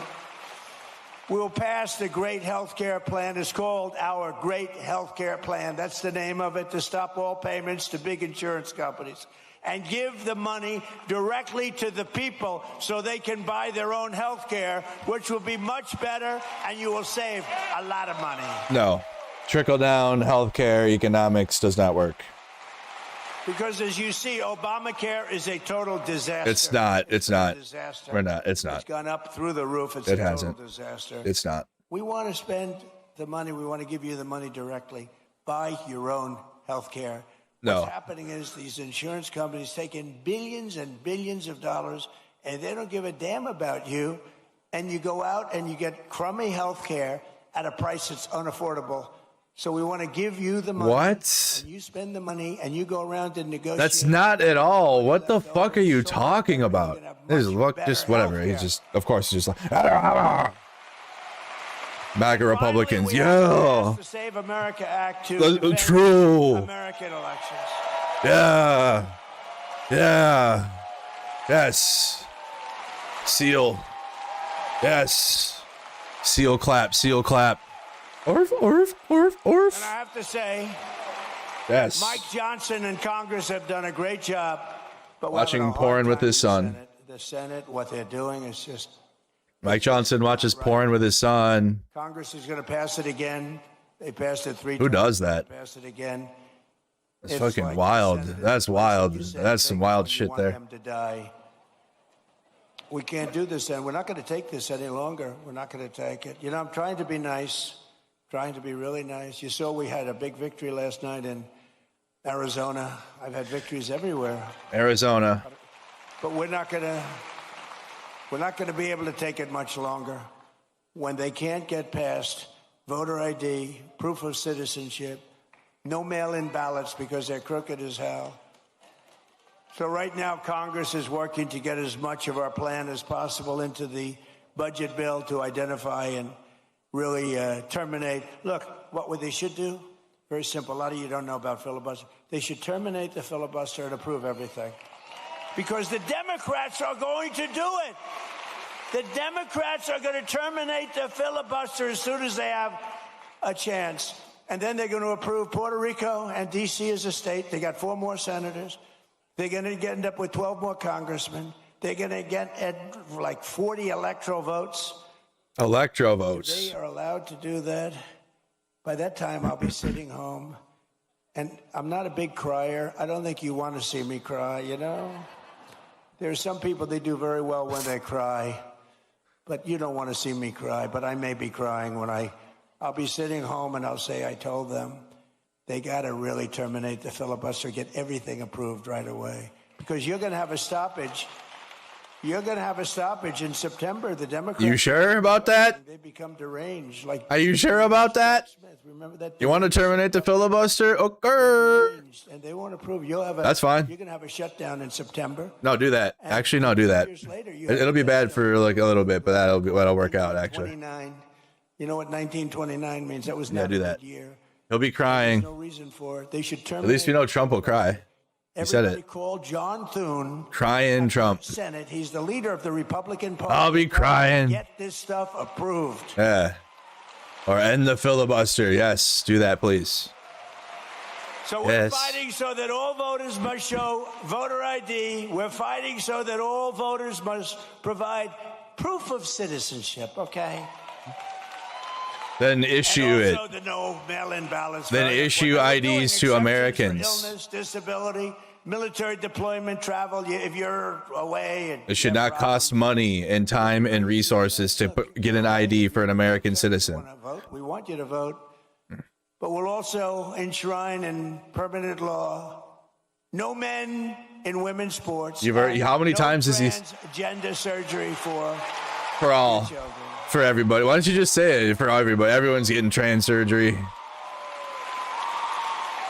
So, ladies and gentlemen of Georgia, Wow. the golden age of America is upon us. We are in the golden age. This is the greatest we'll ever be. And together, with your help and the patriots all across this magnificent land, we love our country. We will make America powerful again. We will make America wealthy again. We will make America healthy again. We will make America strong again. We will make America proud again. We will make America safe again. And we will make America great again. Thank you very much. Thank you, Georgia. Thank you. Wow. And then the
well, there's your MAGA moment. MAGA moment of the day. That's what I think. That's also why MAGA hates me, is because you can't say I don't ever like review what they say. It's not like it'd be one thing if it'd be like, you know, I don't ever show Trump or MAGA opinions or read what they say and do. I do all that, and that's why they don't like it, because they'd rather have me actually have me create an echo chamber. But I don't like to have one. I don't like to have an echo chamber. So that's why I obviously am opposed to Donald Trump. You know, I'm out there arguing with his strongest warriors, his and Israel's both strongest media warriors. I'm arguing with them like to their face, right? So I'm absolutely opposed to Trump and everything about it. But I still feel it's important to, you know, provide analysis to it and not just like Trump's so bad, and like, because it truly is the same thing. Donald Trump's spiel is the exact same thing. It's been the exact same thing. He's just now recently started to add Iran stuff, and notice how he doesn't talk about no new wars anymore. That's the only difference. Everything else is the exact same. He's still doing the open borders, Biden, Obama, transgender for all, blah, blah, blah. And then you sign up for your Trump accounts, get your Trump account for your kids. And then he brings on like families and look, I have their little testimonials. Like you're watching a 2 a.m. commercial, right? For trying to sell you shit when you wake up and you're like, middle of the night, and then you turn it. But back in the day, if you're a kid, you don't never have this experience anymore. But when you were younger, you fell asleep on the couch or on your chair, and the TV at like 1 a.m. to 3 a.m. would play infomercials and like try to get you to buy products. And it's just like, what the fuck? It's like fucking back rooms feeling weird, but whatever. So that's what Trump does here with the Trump accounts. And then oh, that you could have cheaper health care. You got to get Trump RX and sign up for his Trump RX. It's all a grift. None of that. And then you're still paying taxes. It's not like it's like, hey, I don't know, this is all fucked regardless. But I'm trying to understand. So it's not like, okay, I am giving you this option and then you pay lower taxes, or like, hey, if you sign up for this, you will then now have an automatically lower tax rate because you have signed up for my Trump plan, which again, I would absolutely advise against. Don't sign up for this. But like, I'm trying to like, you would sign up for this and then you're fucking paying Trump, and then you're still paying the government for the taxes, right? That already exist, and for all the programs. But this is like the start of it. This is the start right now. It's Trump accounts. And then when he's no longer president, He's still collecting money off of Americans. What a grift, dude. Holy shit. So he'll be no longer president and he'll still have motherfuckers' money and people receiving what future payments, I guess, right? This is going to work like a 401k. So he'll have, oh my God, dude. It's so bad because, like, I mean, I guess when he's no longer president, you can privately choose to still sign up for a Trump account, and MAGA will do that probably. But that's so crazy to advertise it as if this is a government proposal and not like a personal enrichment, which is what it is. It's Trump personally enriching himself off of both 401k accounts and then also healthcare when it comes to cheaper drugs. It's insane. And then made up so many stories about Japan and just fucking being a cheap used car salesman. But honestly, used car salesmen are probably better than Trump, because at least you get like a car to drive. It's probably gonna be shitty, but you see, get a car. Here you're just giving him money and getting nothing. It's like just like the debacle I went over on my gaming channel, where it's like you got single player game modes, and then they're like, oh, you can buy in-game tokens in the single player and then spend money and you get really nothing. All that shit is seeping into every aspect of our life, just like hyper greedy, yucky practices. And the president of the United States doing this should be an alarm for everyone. It should be. I don't know. MAGA loves this though, and the reason why, and that's why I feel it's just like a cult gathering, because he's hitting the greatest hits. He says the same shit every time, blames Biden, and then he acts as if we're in like the first year. We're in year 2 of his presidency now. We're in year 2. Affordability has not been addressed, and affordability is not a political policy. It's people are like, hey, we can't afford basic needs, and then we're sending so much money to the military, which again, as a soldier, because then I served. Shout out to any vets in the chat, any vets that did time, because that's into Israel's forever wars. That's what that shit actually is. Like no bullshit. Like I'll give it to the National Guard, actually, that have to go to natural disasters and are fucking like, post hurricanes, and like they're in the middle of like weather that it can kill you. You know what I mean? Because we're not getting invaded by foreign enemies, right? You know what I mean? Or like, people are protecting the sky and like they have to be awake and alert, and shout out to them too. But like I'll give it to the efforts that we have to like keep Americans actually safe. The shit we're doing in the Middle East is all for Israel. It's all for Israel's expansion. It ain't. And then I guess like to protect our shipping lanes. But like most of that shit, as we've seen, isn't like, that's kind of like not really the most important issue. It's mostly for like, oh, we got to continue to bomb Tehran to help Israel expand their territory. Okay. And so it's getting ridiculous. So, and then he mentioned one of the soldiers in this whole speech. It was multiple, wasn't it? I just got back from Maine, so I've been tapping back in. Soldiers killed. There's 4 soldiers. Which soldier he mentioned? Which soldier did he mention? Was it the white soldier? It was, wasn't it? Yep. That's crazy, dude. Wow. This racist ass motherfucker, dude. So he took time in this speech. I didn't even realize that. Sometimes I just need to dissect everything I just heard a little bit, so it takes me a second. But I just caught that now. He only mentioned the white soldier, which again, all of it's terrible. You know what I mean? I'm not trying to say like his life just because he's white is like invalidated. No, absolutely not. And also I served in the army, so these are my brothers and sisters. Okay, I'm a veteran. So I don't want to hear that. It's the point that he didn't even mention the other 3. He didn't even mention them. Didn't even say nothing. And then when he does mention the one, he gave him like what, 30 seconds of time. I hear their names. Who were the 4 U.S. soldiers killed in Iranian attacks over the weekend? Following the collapse of the fragile ceasefire deal between the United States and Iran, scores of American troops have been injured and at least 4 service members have been killed in attacks in the Middle East. And again, that's just what we know. Those are just the numbers they're giving us. The recent deaths and injuries over the weekend bring the toll to at least 18 U.S. service members who have been killed since the U.S. and Israel launched strikes against Iran on February 28th, and roughly 500 have been wounded, according to Defense Department figures, including an updated casualty count provided Monday by Pentagon spokesman Sean Parnell. So that should tell you, should we believe those numbers? I don't think so. The rising casualty shows Iran maintains the ability to strike U.S. bases and inflict significant damage, despite repeated assertions by President Trump and the Defense Secretary Pete Hegseth that Tehran's military has been effectively destroyed.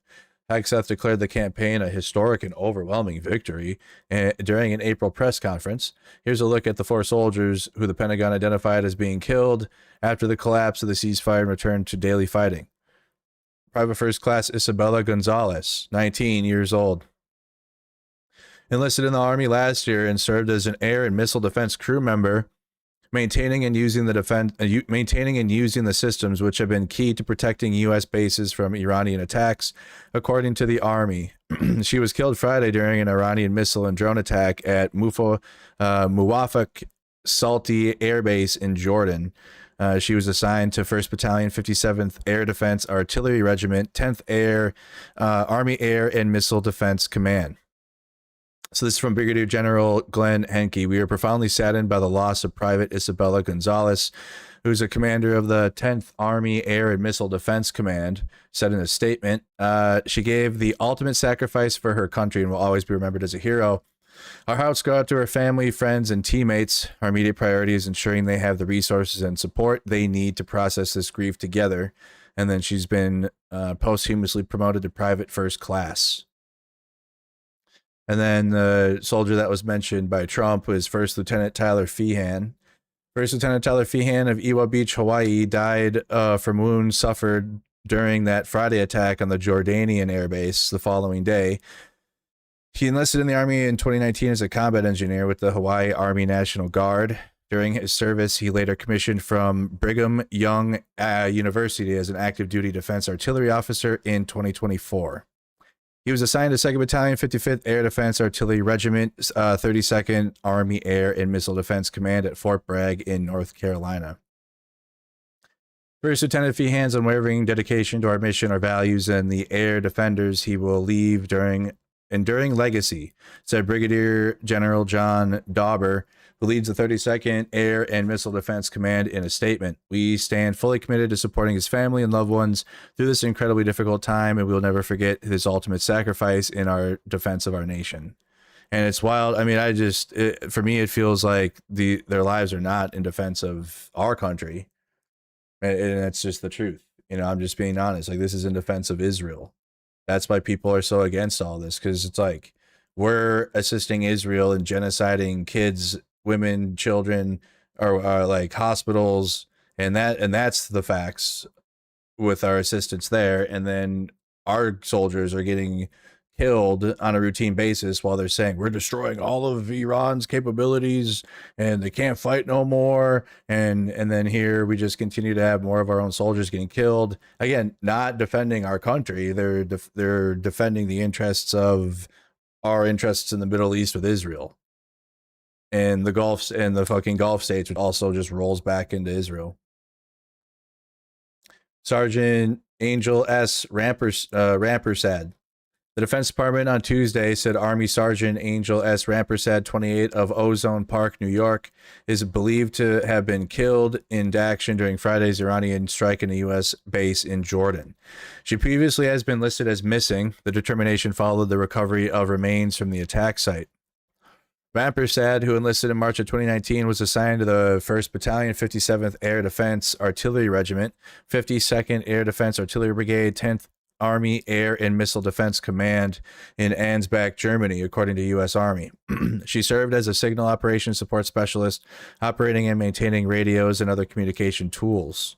We extend our deepest, most heartfelt condolences to our family and all those who are navigating this unimaginable loss. Hankey said in a statement, the 10th Army Air and Missile Defense Command is grieving, and we will continue to support one another as we process this tragedy. New York Governor Kathy Hochul, in a statement, more on the loss, describing Rampersad as one of our own.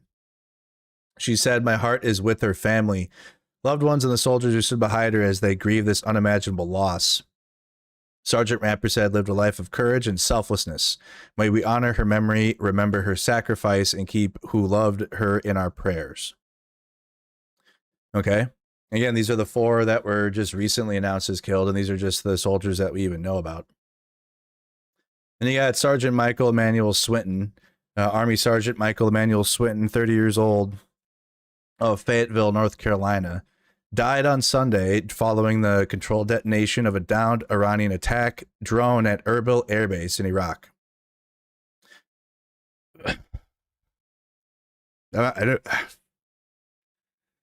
This shit sucks, man.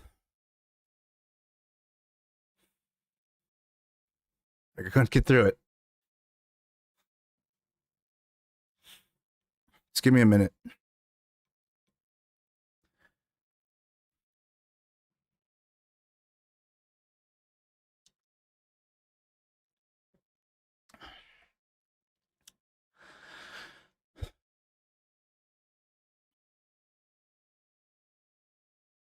It's because they shouldn't be dead.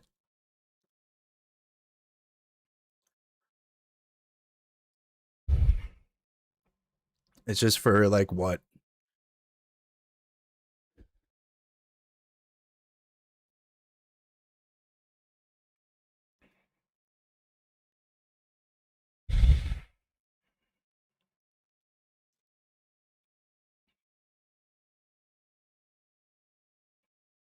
Said Michael was an amazing man. His wife, Mia Gonzalez Swinton, told ABC News in a statement, "He was an amazing father and amazing husband. And he cared so much for his soldiers, too." I've been to funerals, too, guys, of people I've served with, and it's not... Shit sucks so bad.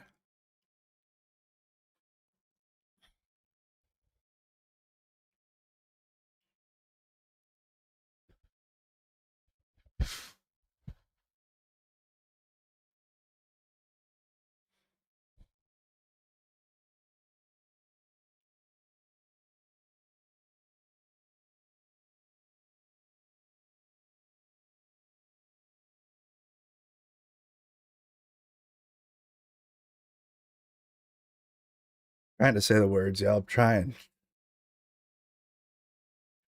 There's so many senseless deaths lately.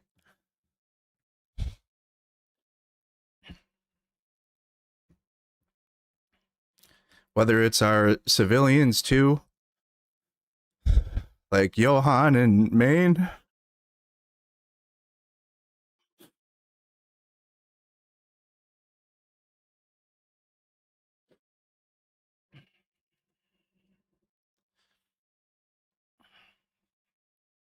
And all the civilians, too, that are Israel's genociding at the same time, and it's just like this cycle of death. And again, it's hit me harder a little bit because I was active duty Army stationed in Alaska, and I've been to more than a few Army funerals, especially how young they are. They're younger than I am. And I was sent to these bases, not in Iraq, but we were in Kuwait. So the last round of return fire from Iran, killed soldiers that were served in the 203rd, in the unit that I served in. So it's just it's more than just names here. Swinton was assigned to D Battery, 2nd Battalion, 55th Air Defense Artillery Regiment, the 108th Air Defense Artillery Brigade at Fort Bragg, North Carolina. He served as an early warnings operator responsible for detecting, tracking, and reporting incoming enemy threats to help protect U.S. forces from missile and drone attacks. It remains unclear what led to his death. The use of controlled detonations is a common practice among trained explosives ordnance disposal teams to neutralize hazard devices. Those procedures were refined over 2 decades of combat in Iraq and Afghanistan, and then for roadside bombs were a persistent threat to coalition forces. While the disposal of munitions is inherently dangerous, one U.S. official explained, fatal incidents are relatively rare. The Defense Department said investigation is ongoing and will be posthumously promoted to staff sergeant. So something happened there. So just so dumb. Like Trump, especially because Trump ran on ending all the Middle Eastern wars. And now here we are again. And I was a kid the first time all this happened. Now I'm like a grown, I just turned 33.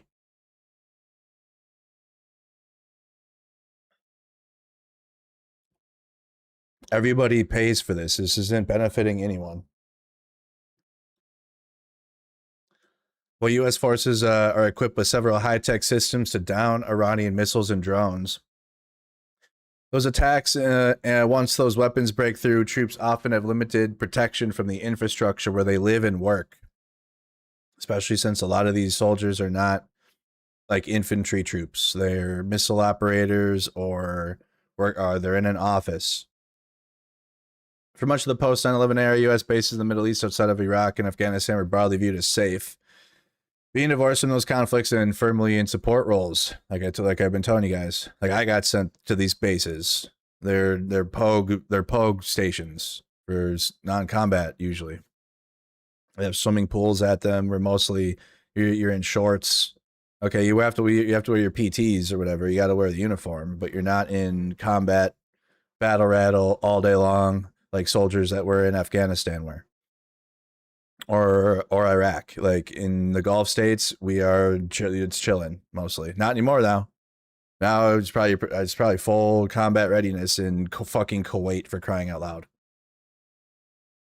Overseas installations rely on above ground structures built from low cost materials, including trailers and shipping containers, sometimes surrounded by concrete barriers or reinforced with sandbags on roofs. Like all you got really is like this it's literally a concrete, and they were in all these bases, which is wild because now I can tell you all about them.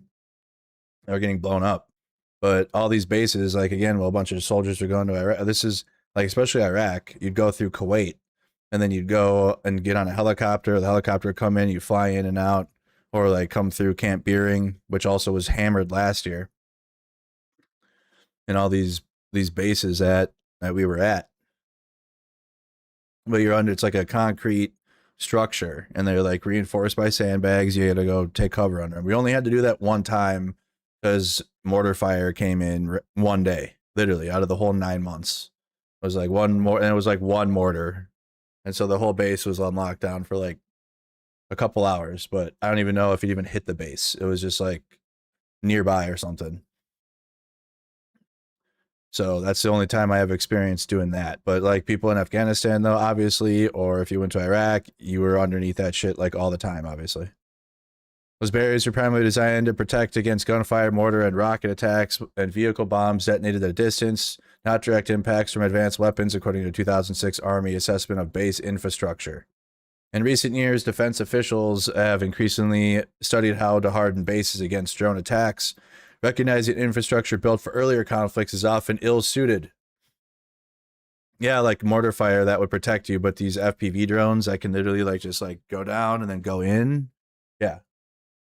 And that shit is outdated. But that's why people that were trying to warn about, like, you know, Russia's invasion of Ukraine and their capabilities that they have to pay attention, and we're not equipped, or you're not ready. Like if the U.S. gets into a war in Iran, we're not winning that. And again, it's nothing against the soldiers. You know, they're going to train and fight, and a lot of them will die, like we're reading here. But we're not winning that war. And it would be foolish to think otherwise. And then also, we are the way that Iran would fight this with drones and like asymmetrical warfare, with lots of fucking drones that our soldiers are not equipped to fight against. Like basically, it would be like in the mountains, but how Russia's fighting against Ukraine. It'd be Iran doing that, but in their own country, in the fucking mountains, it would be a nightmare. It would be an absolute nightmare. Nightmare. And then you're gonna have Americans watching FPV drone videos of American soldiers getting fucking blown up. That's exactly how this is gonna go down if this path continues. And that will radicalize people. Like people have been radicalized watching Israel do it to Gaza. People have been radicalized watching Russia do it to Ukrainians. And if this path continues, it will be the same thing for American soldiers. And people will be radicalized in two different directions on it, as usual. Obviously, ones that get hardened into supporting further war in Iran because they're watching American soldiers get blown up and it's pissing them off. And then the other direction, which will become probably very, very, very aggressively anti-war because of our elites sending our soldiers to go do this. And that's the direction we're going to go. And it's going to cause an even harder rift. And that's, I feel, our upcoming future if we continue down this path of war in Iran, because it seems like they're getting ready for fucking beach landings and shit. And good luck in those mountains. Like, yeah, we ruck march, and I'm sure the soldiers will be able to ruck march it, but like they're gonna have so much, it's gonna be so bad, dude. They're gonna epic Chungus this shit, and then clearly Iran can still strike our bases in the Gulf and kill our soldiers all over the place. And then you want to continue to take the war into Iran? Like, they're already lying about the strikes and how they're affecting Iran's ability to fight, right? It clearly isn't affecting their ability. They just shut down the Strait of Hormuz a couple weeks ago. I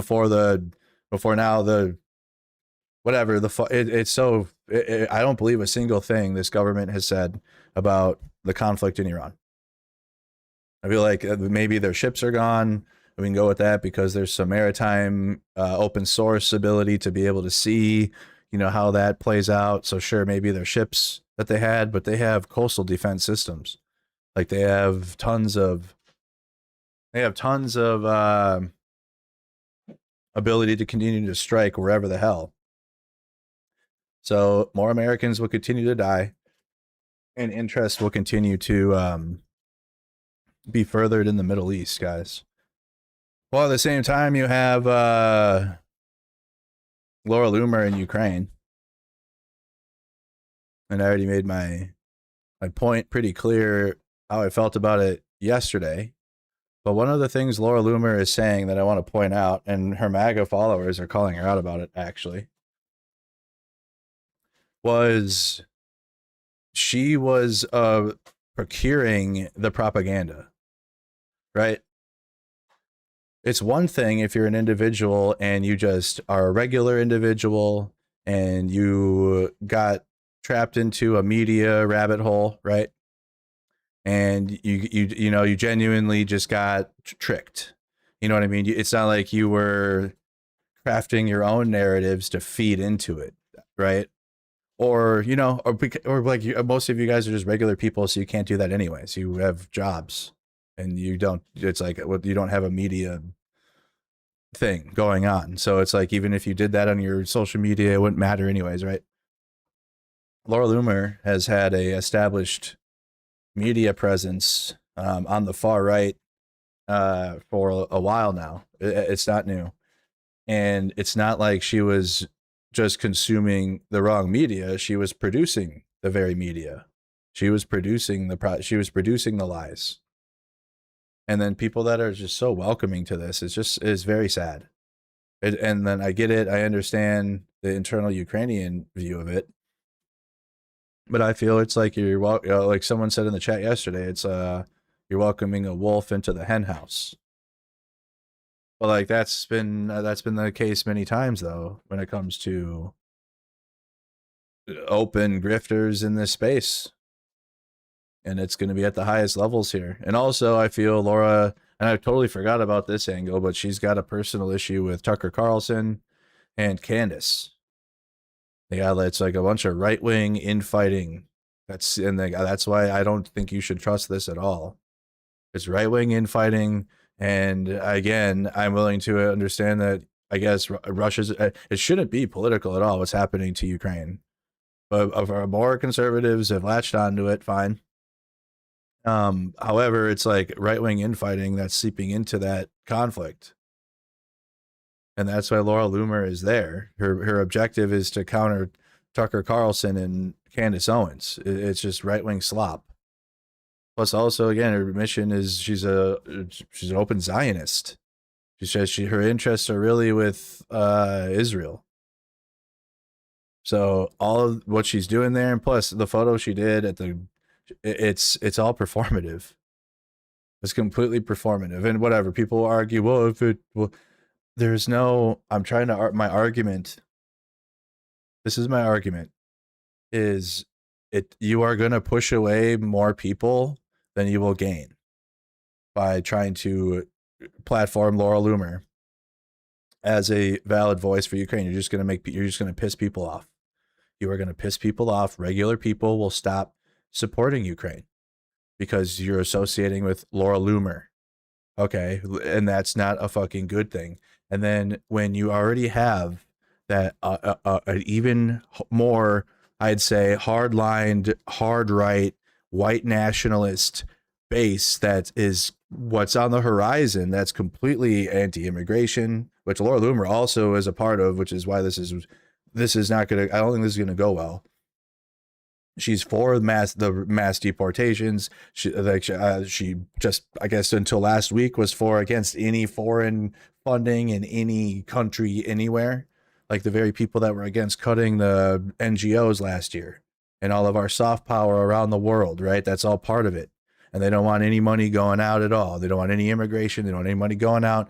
And that's why you have this right-wing base that you can sometimes, if you agree with them, when it comes to the no new wars and shit, you might find yourself agreeing with the worst people because Trump told them we were going to do no new wars in the Middle East.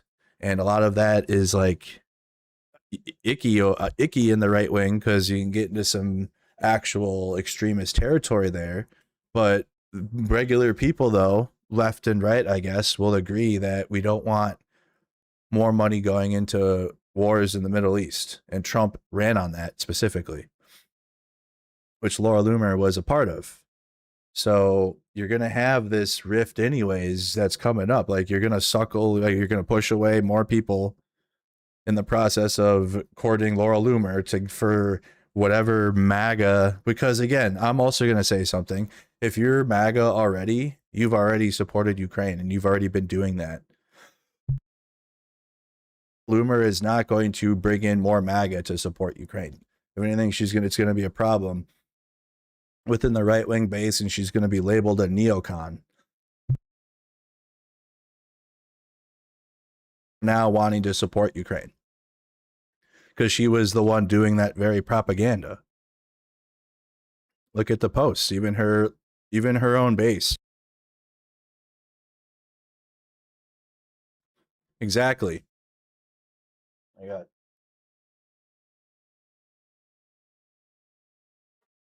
got something to drink. Sorry, guys.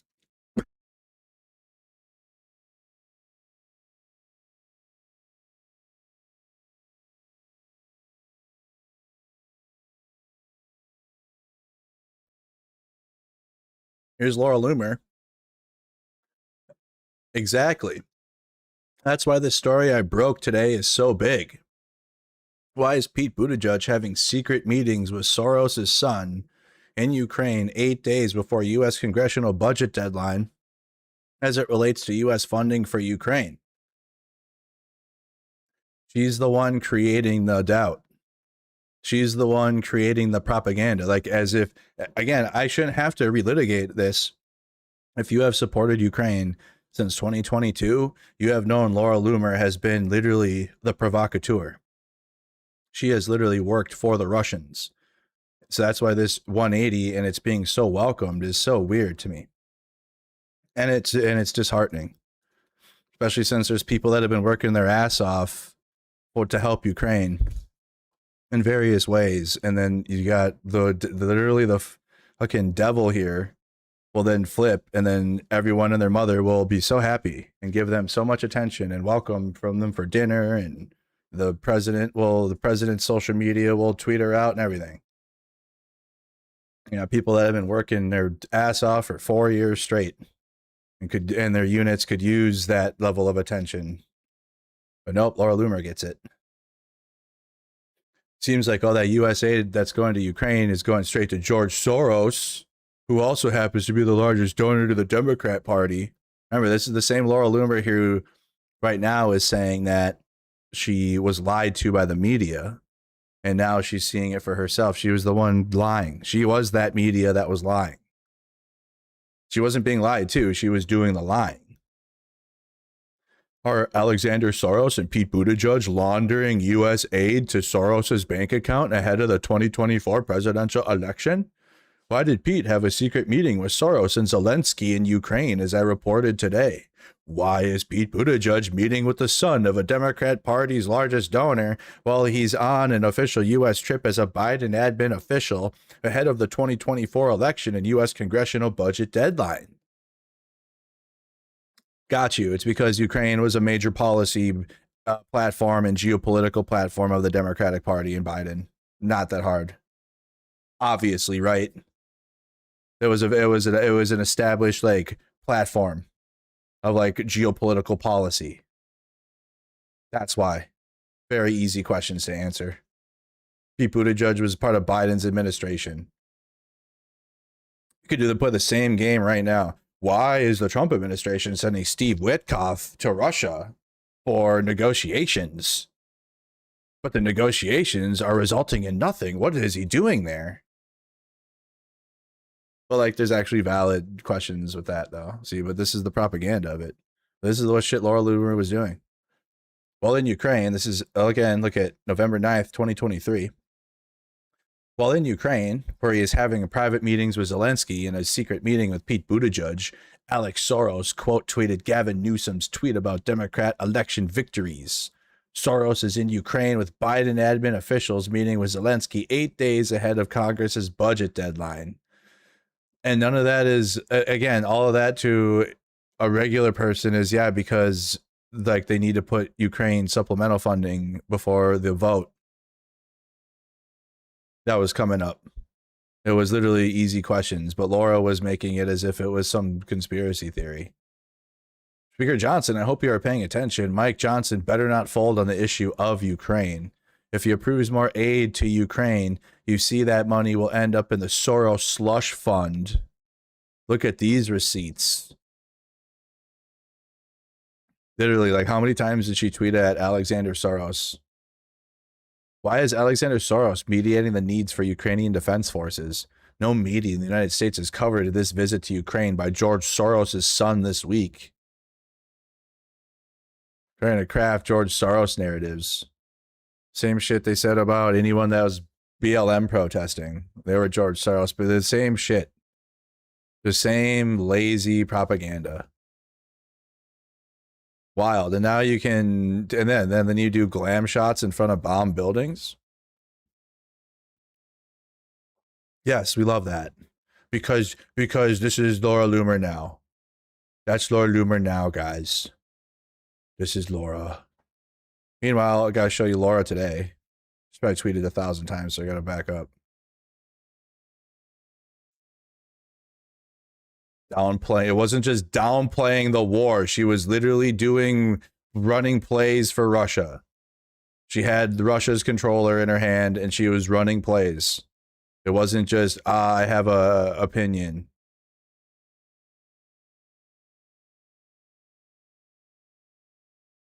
Mass deportations.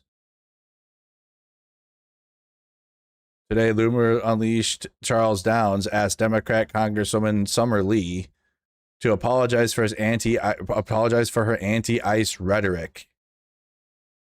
What? Apologize for what? So you embraced open border riots and open border riots. Anti-ICE terrorist attack. Wait, I can't hear why can't you hear me? You don't want to talk about anti-ICE terrorist attacks and your rhetoric being responsible?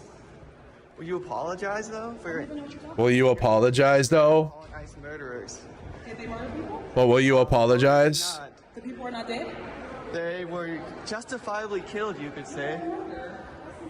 I mean, what about the individual who had meth in his car? You can't weaponize vehicles. You don't want to apologize? Okay. Apologize for what? So this is the shit. This is why, again, if you're gonna continue to, platform Laura Loomer, I'm not. It is what it is, and if you find less people in your side of it, it's gross. And then you got Mamdani, who did the most base thing ever. Did you guys see this yesterday? Just listen to this. Like, what is Netanyahu is a war criminal. Period. And listen to this message from Mamdani. Benjamin Netanyahu is a war criminal, the architect of a horrific genocide against the Palestinian people.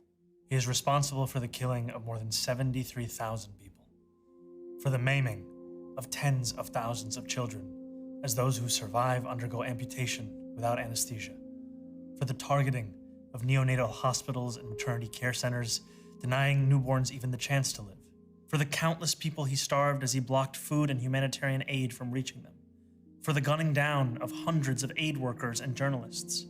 And just last month, the UN confirmed that Palestinian children continue to be deliberately targeted and killed by Israeli armed forces, more than 8 months after the so-called ceasefire. The list goes on and on, all as we, as Americans, pay for the bombs that do the killing. There is a reason the International Criminal Court issued a warrant for his arrest.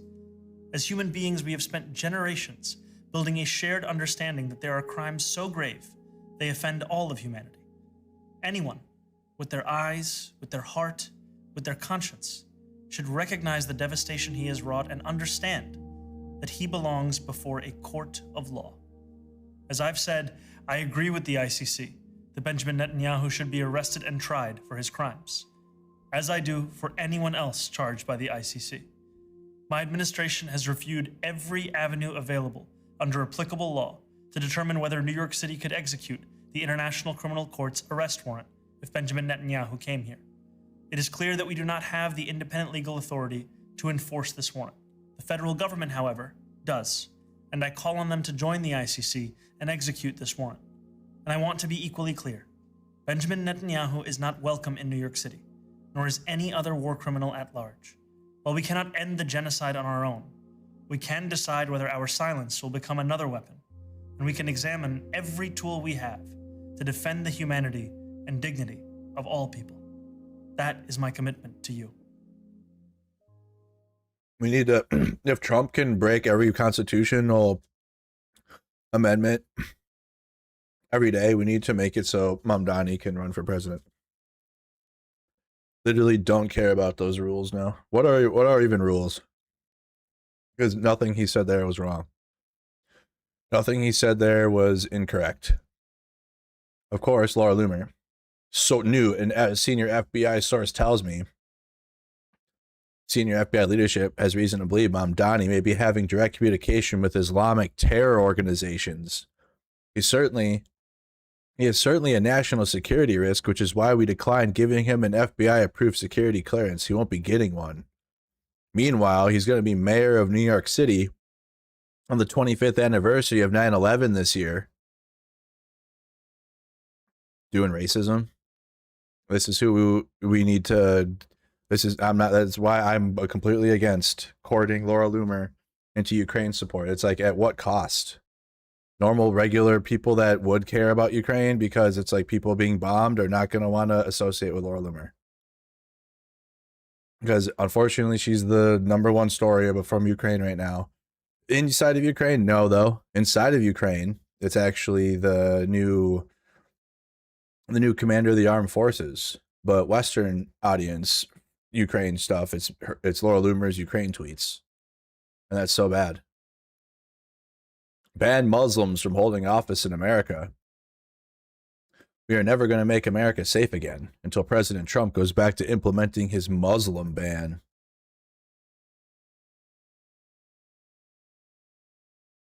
It's wild.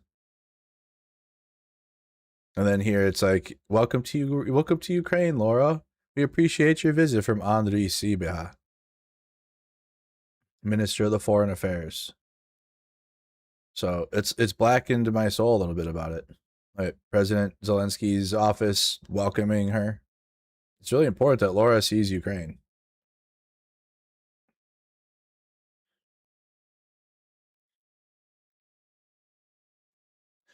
It is what it is. It is what it is. Gotta, what is it?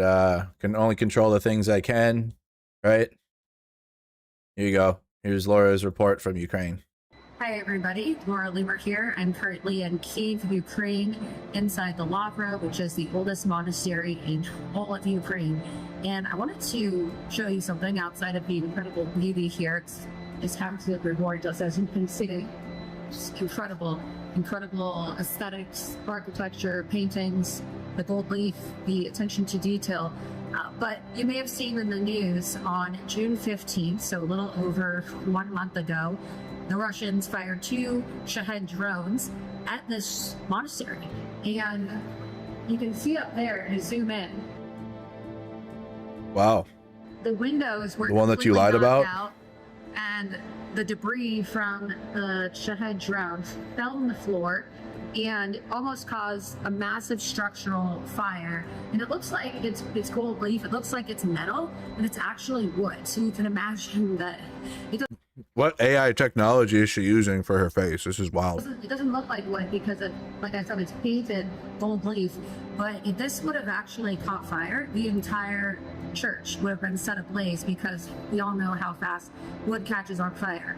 But I want to zoom in again and show you something, because what I find to be really hypocritical of the Russians and Vladimir Putin is how Vladimir Putin constantly portrays Russia as some kind of savior of Christianity. He likes to present himself, and he says that Russia is trying to denazify Ukraine and that they need to invade Ukraine because, well, they need to further make it a part of their Christian empire.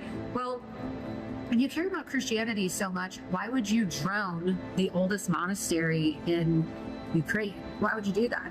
But what's even more interesting than the fact that they drowned the oldest monastery is look at the angle from which these drones entered the monastery. You could argue that Vladimir Putin and Russian soldiers tried to drone strike Jesus Christ.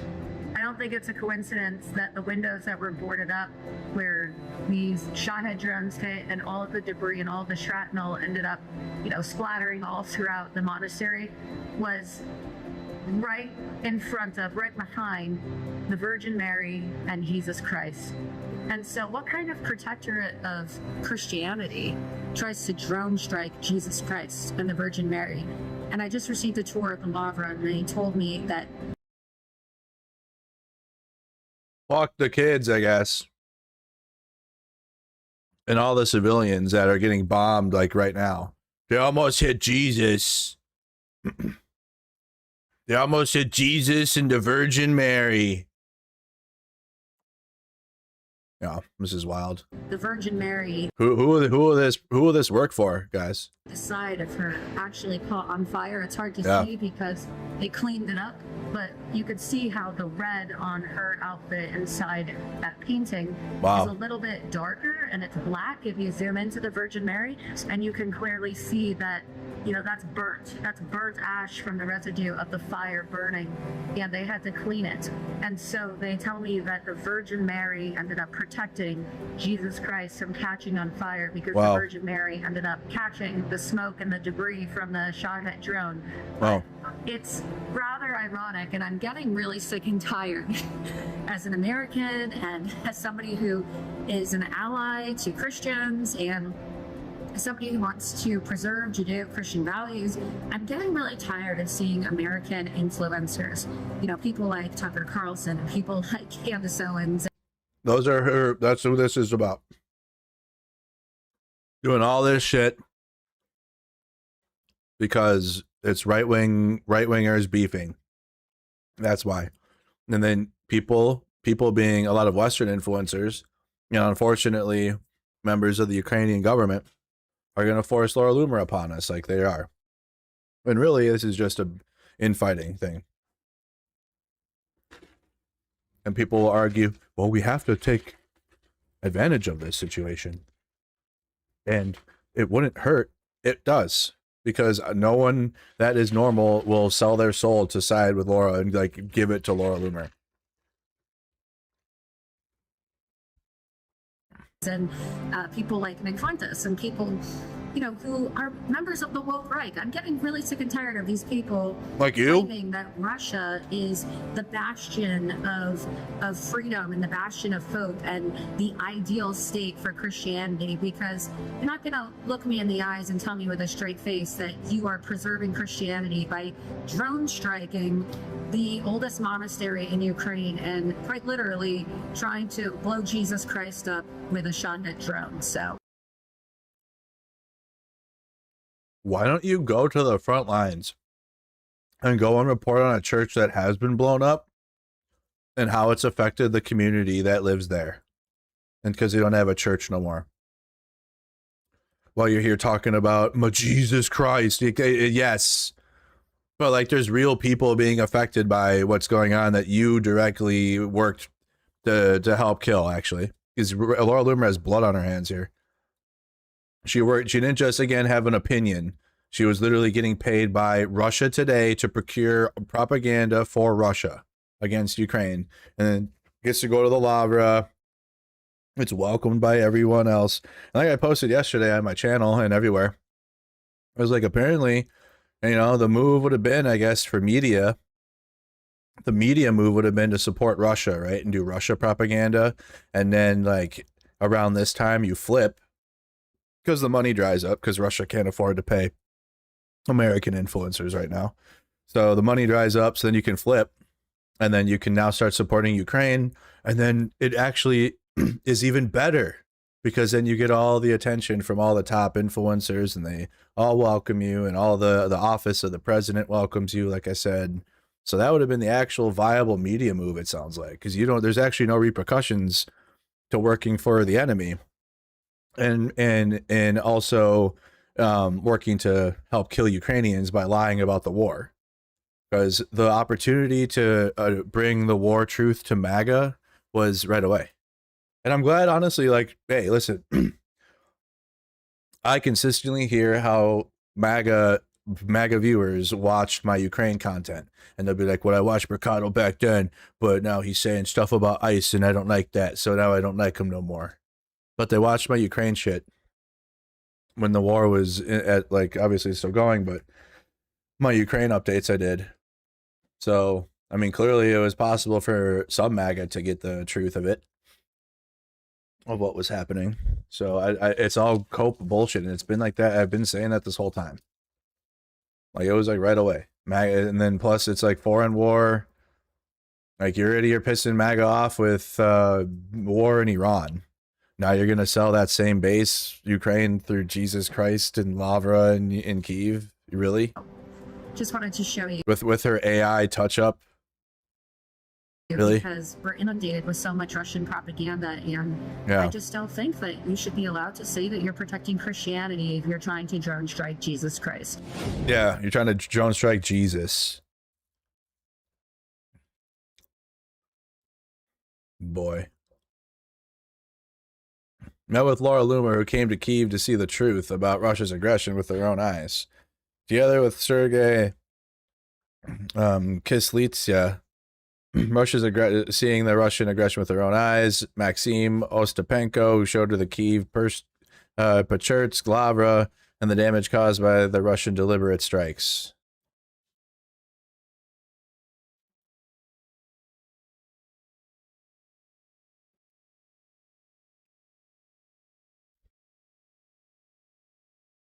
Holy fuck. Help.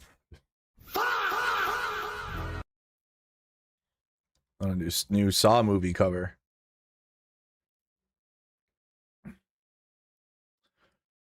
So that's that. That's the reality we had to live in with Laura Loomer being in.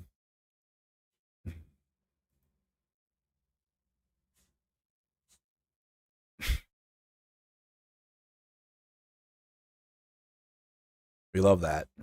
We'll eat it up.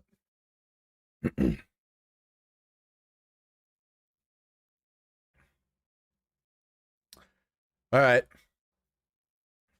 So another thing okay, so look at everyone's posting it. Wow, you're really striking Jesus.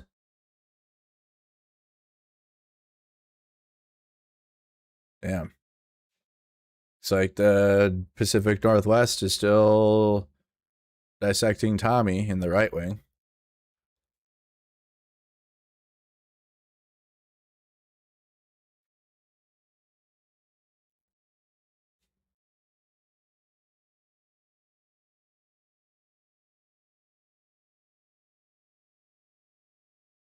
So there's this infighting between liberal influencers and people that are not part of the establishment.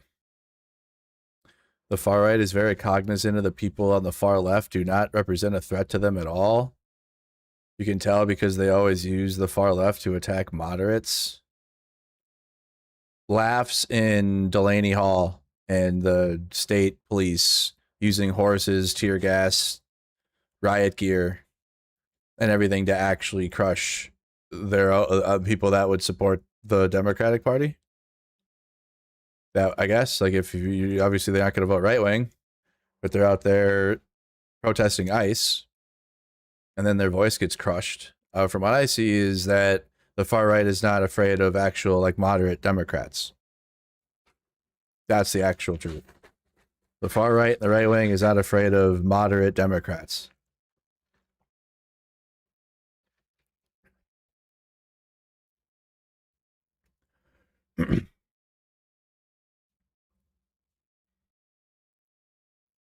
David Pakman did an update. Many of you guys keep posting David Pakman in my shit. And he did a video about it. Or it was part of his podcast. Like later in it. Yeah, these establishment, it's getting bad, guys. There's going to be there'll be a internal battle. It's getting louder and louder online. It's annoying the shit out of me. And so David Pakman brings it up in his video, and he's going around the horn. He's he's a more establishment Democrat type. Rick isn't the brightest crayon in the box. I didn't serve in the Marines. We used colored pencils. Okay, I served in the Army. Watch the whole video, listen to the whole segment before you send me hate mail. You know when it starts that way, it's going to be good. Listen, the Democratic Party is showing the early signs of the same disease that destroyed the Republican Party. I've got so many friends on the left texting me and saying, David, we're not going to allow the same thing to happen on the left that Trump did to MAGA, that Trump and MAGA did to Republicans, are we?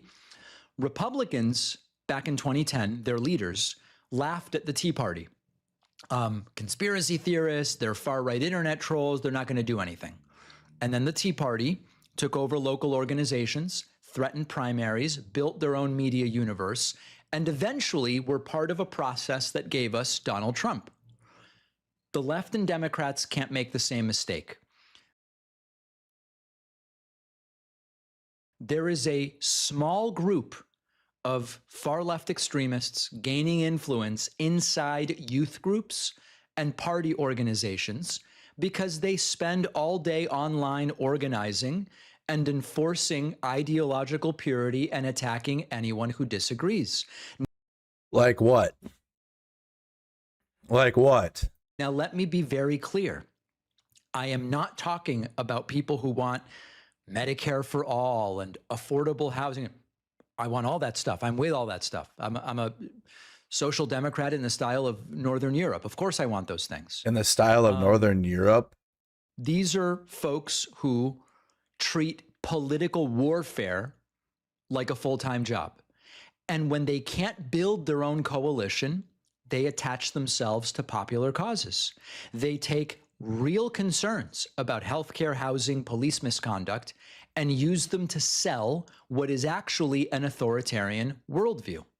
Now, there are things in DSA, for example, Democratic Socialists of America, that are good and that I agree with.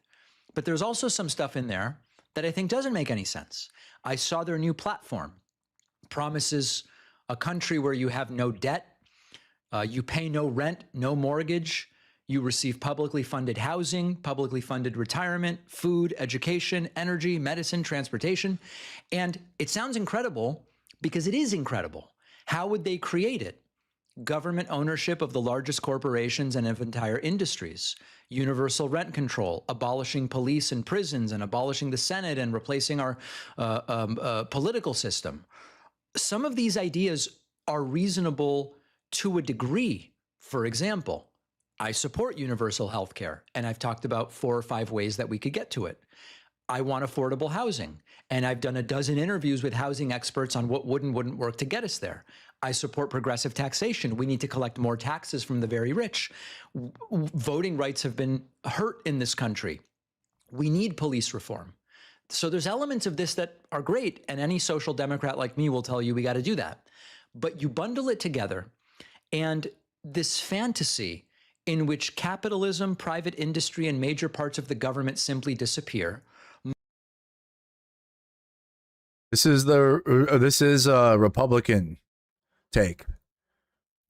I'm listening to Fox News daytime TV from in the mid 2010s. The problem is because the system and the elites, they're not going to go for it. What enough? This is what he's about to do. Yeah, you can't expect these billionaires to do all that stuff. I want all this. I'm here with you. But we can't because my system. Yeah, those people that are voting in DSA and are running there is because they're going against the system. It's kind of like a hybrid strain. You got to use the system that we have, which is the legal process of voting and campaigning and shit, obviously. But you got to have candidates that are going against the grain because people don't want establishment types, especially this. This is Republican shit. This is literally you want to talk about how the MAGA took over the Republican Party? I don't think it went anywhere. You're doing it. It's still here. It's whoever David Pakman's talking about here, whoever he says, this is a social democrat, and he says he's a social democrat, and then immediately appeals to the elites and how this wouldn't be okay with them. Capitalism. That. But you bundle it together, and this fantasy in which capitalism, private industry, and major parts of the government simply disappear, most Americans don't want that. Most Americans understand that there is no way that you could impose that without extraordinary authoritarianism. What are you talking about, dude? My one hesitation about confronting this now, and why I went back and forth, is the midterms.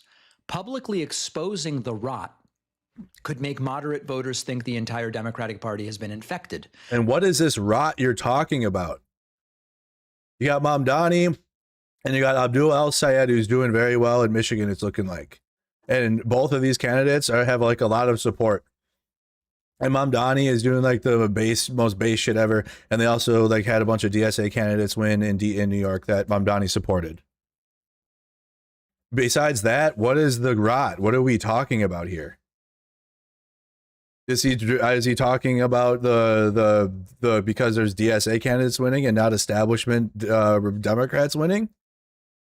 And then he's comparing that to the Tea Party MAGA takeover of the Republican Party, which again was already before the Tea Party came around. That right wing base that you see MAGA doing now was the Republican Party. They just the most loudest racists and bigots didn't actually they weren't in the driver's seat. They were but behind closed doors, and they still are. But actually the ones sitting in the seats weren't loud and racist, unless they were caught on tape doing it. And now those types are in office. That's it. But the Republican Party was always an establishment fascist. There was at one point was the Republican Party moderate. Be honest with yourself. But that's why it's morphed into what it is now. And you're going to compare that to the anti-establishment left? That's what this is, huh? I know what side I'll be on in this battle. But I don't think silence is really going to hide it. I saw a crazy thing from the weekend where there was a college Democrats convention, which I was actually invited to participate in, and I couldn't make it. Hassan Piker was dressed like Mao, and I guess Destiny tried to show up, and he was banned from entering allegedly because the. Are we being forced Hassan versus Destiny into the main discussion? We're being forced. So Hassan and Destiny's beef and their issues are now, I guess, the online debate.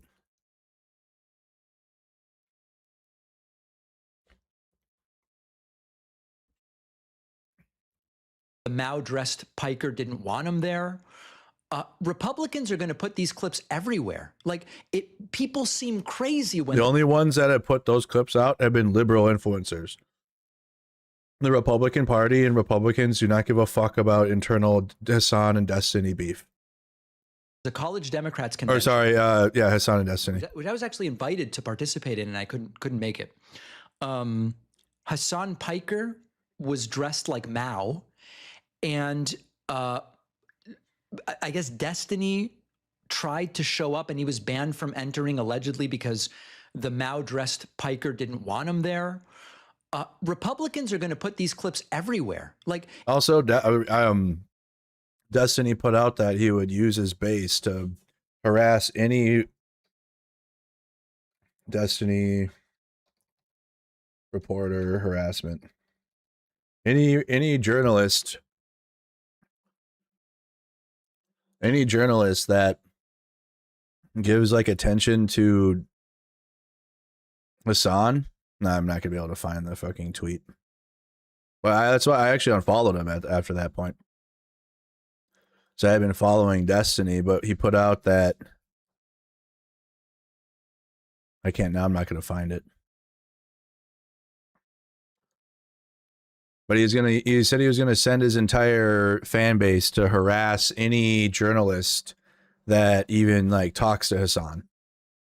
So maybe that's why that they didn't want Destiny at the event.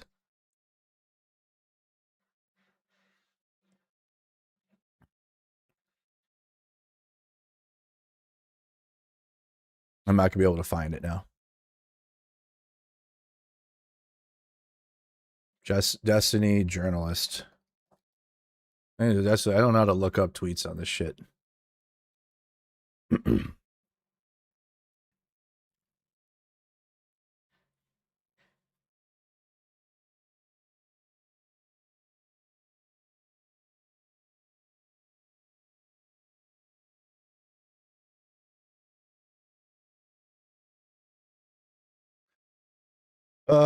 Now I can't find the tweet.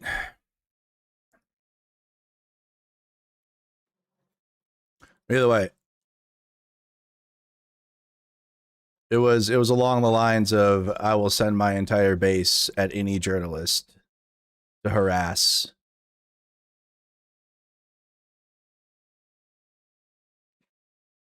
Yeah, where is the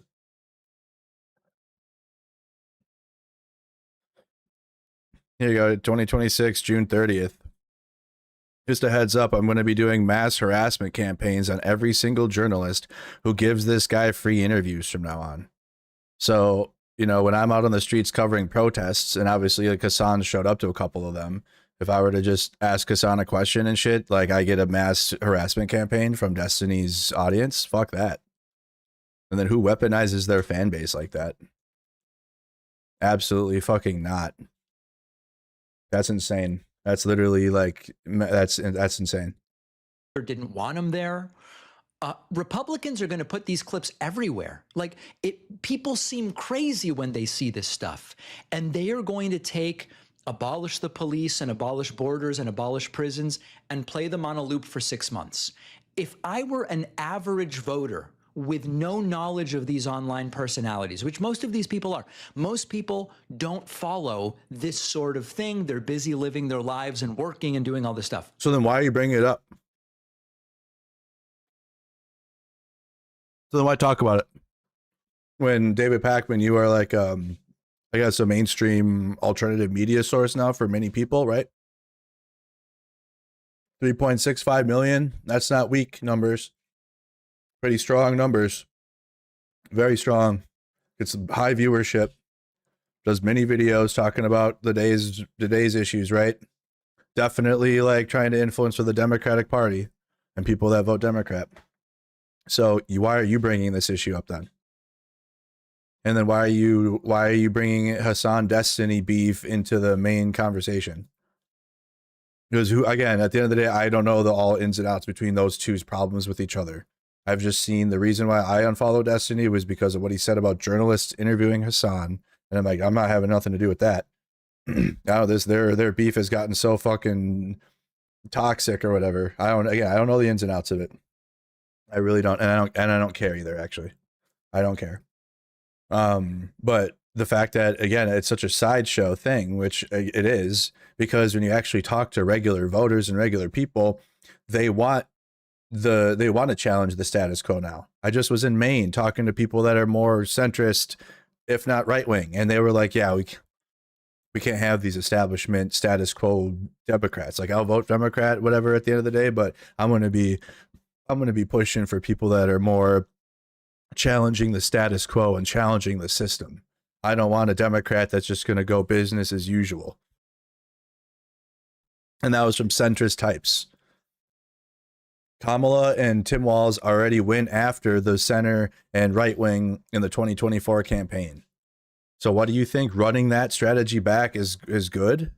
When again, when by nature, like a Mamdani or Abdul al-Sayed's policies that we're hearing, which are very similar to Mamdani, it's their DS. I mean, I believe Abdul al-Sayed's DSA. I could be wrong, but they're policies that actually are a good starting base, a good starting point, and it's going to produce results.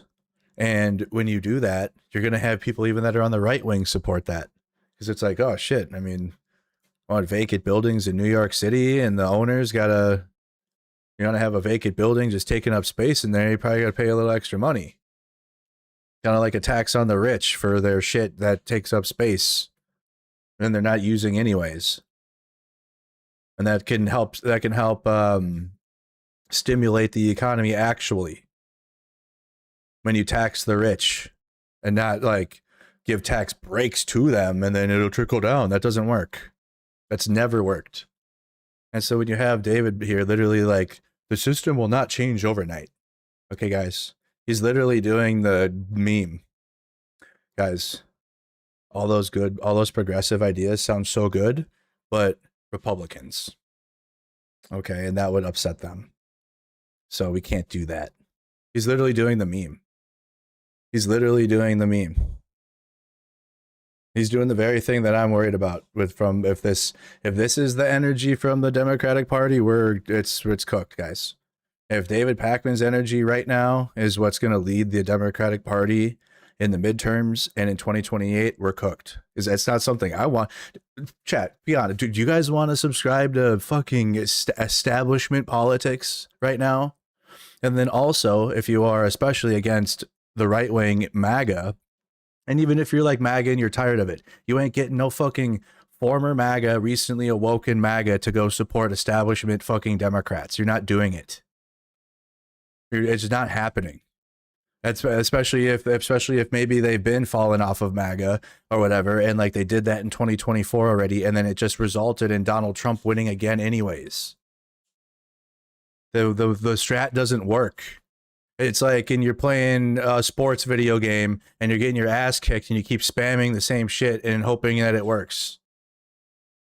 And I've got like just fucking like I don't know, man.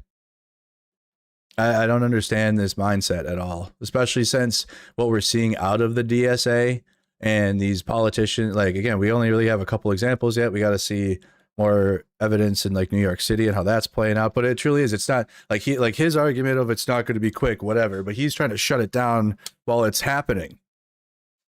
Most people understand that the economic issues in this country and the affordability problems, the housing issues, the healthcare issues are not something that will happen overnight. Obviously, we fucking know that.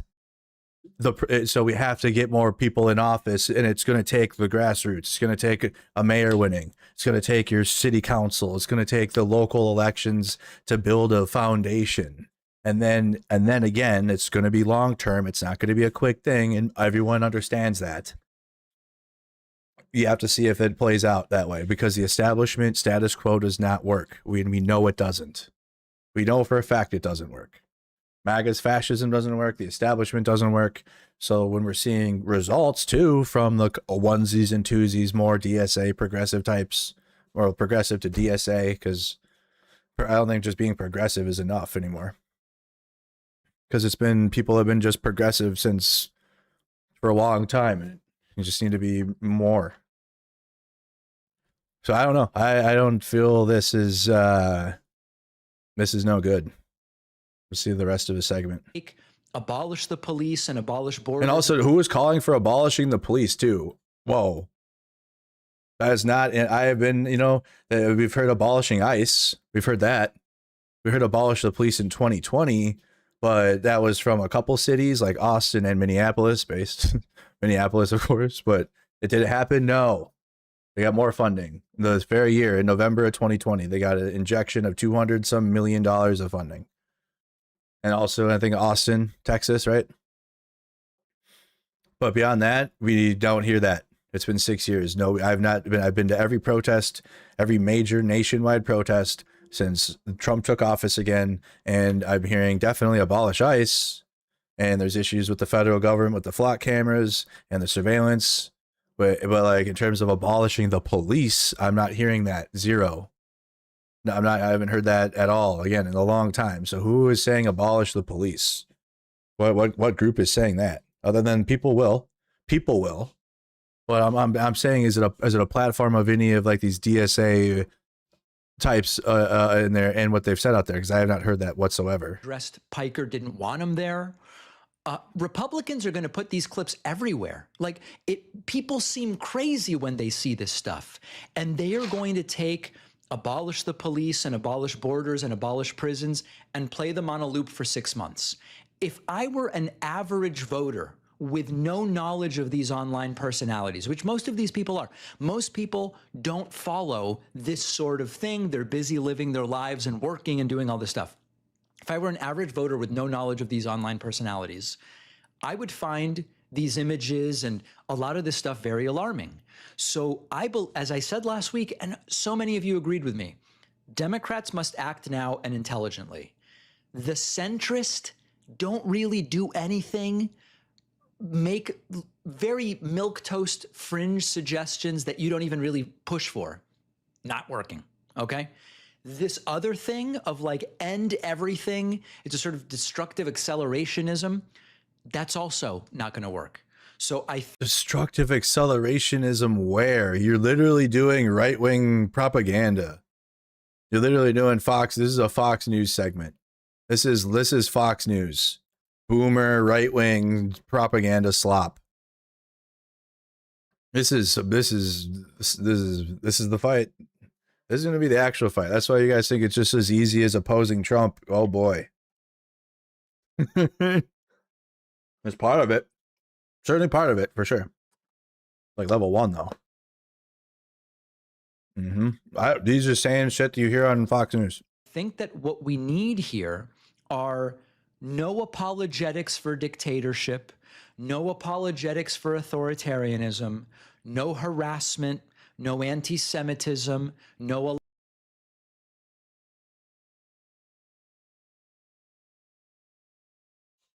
What?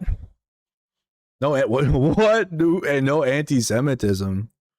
Where did that come from? No apologetics for dictatorship, no apologetics for authoritarianism, no harassment, no anti-Semitism, no allowing online factions to decide which liberals may enter the room. You know, what would I even have been allowed at that college Democrats thing? They invited me months ago. I don't know. I mean, I couldn't go, so we didn't find out.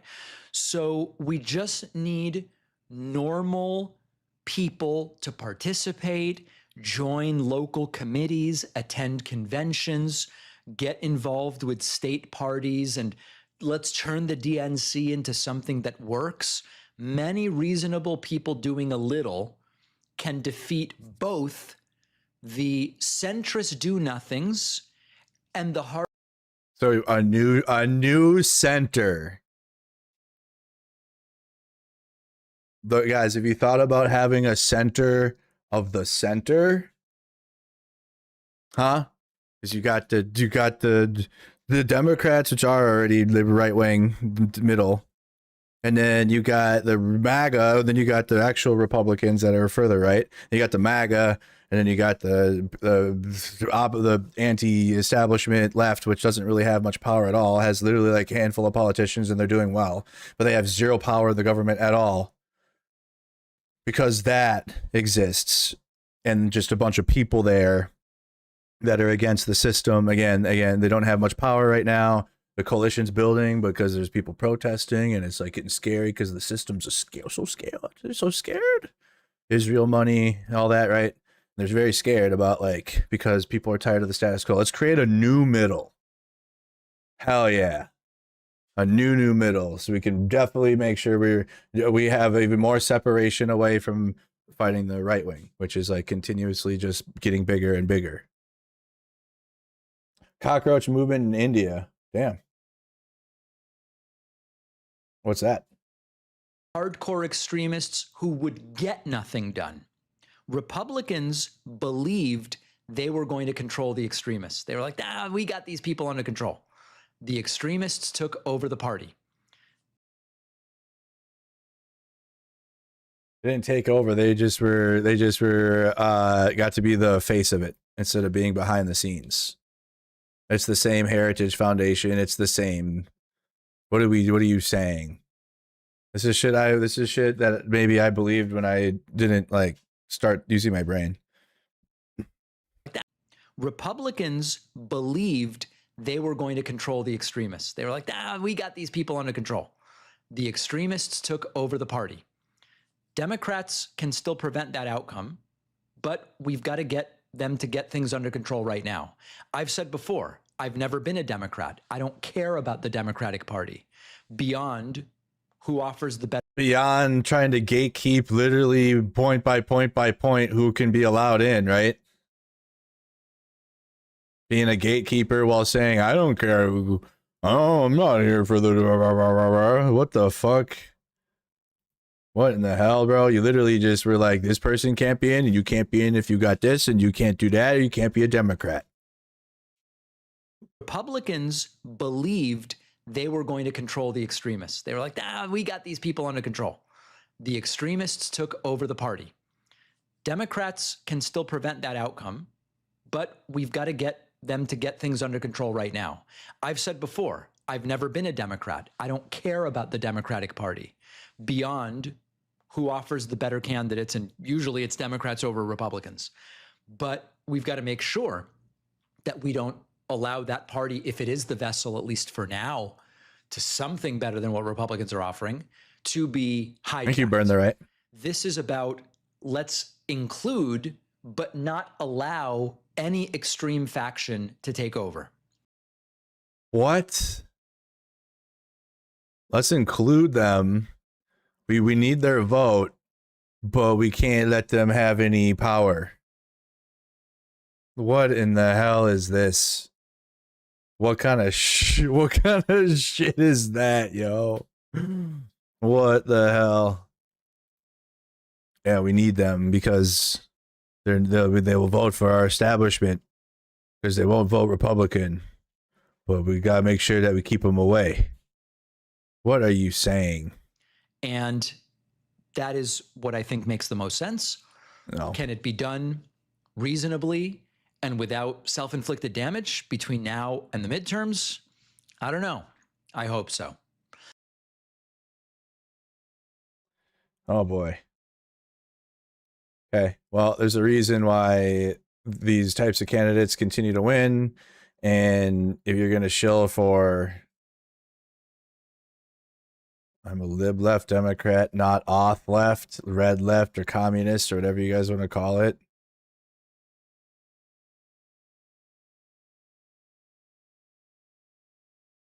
What in the hell is happening?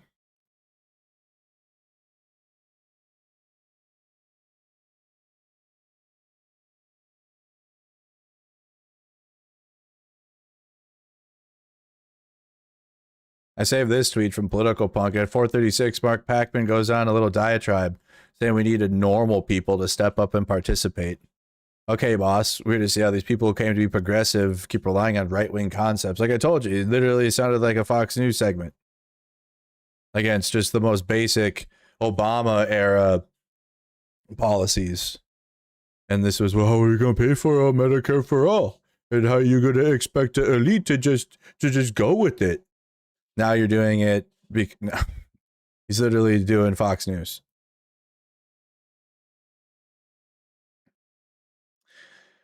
Save this because you got University of Kansas Dems pushing back on Hassan, I guess. Statement from Kentucky Young Democrats. The University of Kansas Young Democrats believe that transparency, accountability, and respect are central to maintaining our party and core democratic institutions. By the way, what institutions? They're gone. You're preserving what? Because Trump has destroyed them, and then you're like, we need to preserve our, like, what is being preserved? Accordingly, in light of recent discussions regarding Hassan Piker's appearance at the 2026 College Democrats of America Summer Convention, we believe it is important to clarify that our chapter was not notified of his participation until shortly after the event. Because we need to hear from the Kentucky Young Democrats. Did you guys ask the Kentucky Young Democrats if that was okay? Do you guys ever even heard of the Kentucky Young Democrats? Upon learning of his participation, members of our delegation joined others in leaving the event. Wow. We do not endorse Mr. Piker or the rhetoric or statements which have generated significant controversy and concern among many Democrats and our fellow Americans. Like what ones?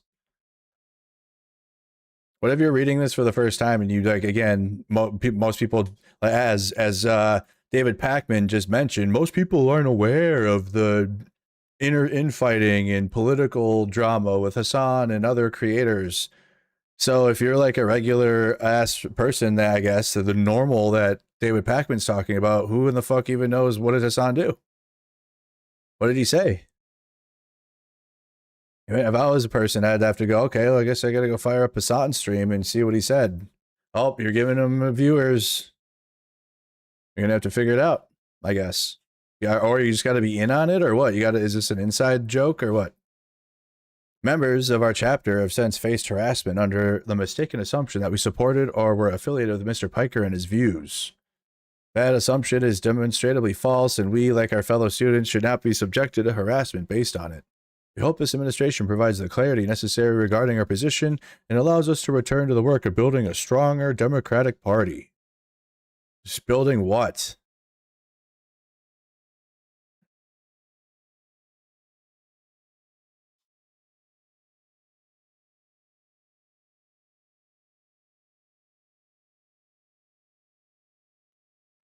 And I save this. This is a take.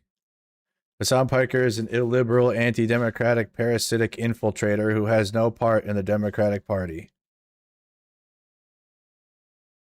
Hassan Piker is an illiberal, anti-democratic, parasitic infiltrator who has no part in the Democratic Party. And if you don't believe me, here he is saying it himself. I'm not a shepherd for the Democratic Party. I don't give a fuck about the Democratic Party. But they are our representatives, and they're supposed to represent us. And they do have a platform, and the media does listen to them. So we have to wield them like a weapon.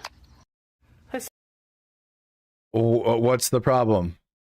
Was that supposed to be bad?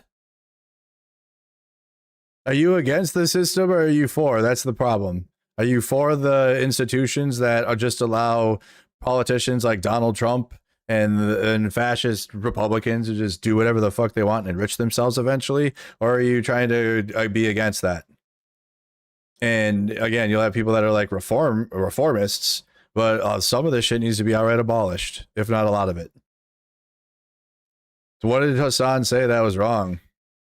I am not a shepherd for the Democratic Party. Good. Most Americans don't want that. That's weird, to be a shepherd for the Democratic Party. I don't give a fuck about the Democratic Party. Good. But they are our representatives and they're supposed to represent us and they do have a platform. And the media does listen to them. So we have to wield them like a weapon. What is the problem? Oh, it's because you're trying to uphold the establishment. That's why. Because you're trying to uphold the establishment and status quo that gave us Donald Trump. The very thing.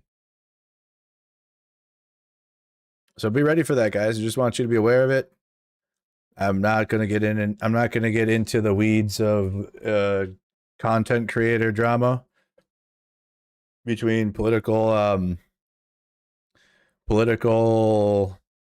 operatives within the whatever, but there is a conflict of brewing between anti-establishment left and or it's always been a fight, I think. It's always been there, but it's going to be a big deal. If you think the fight is just against Donald Trump, you're wrong. Again, it's part of it, but you got people that are going to uphold the Democratic Party establishment. It's like kind of weird, dude. Very, very weird, especially when those types are silent when it comes to ICE or when it comes to highlighting protests, unless it's a No Kings rally. Looks like this is the final Zach X's final. This was the one day. Hey, Jolly Ginger, you big fat piece of shit! What are you gonna do? Look at that big fat dummy! That's that piece of shit!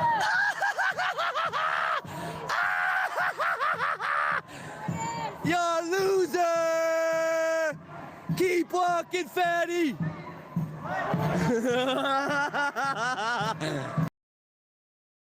Meanwhile, the right wing does troll in the protest from a block away, or what? You got to keep a block distance. You look ridiculous. You got a nose ring. It checks out.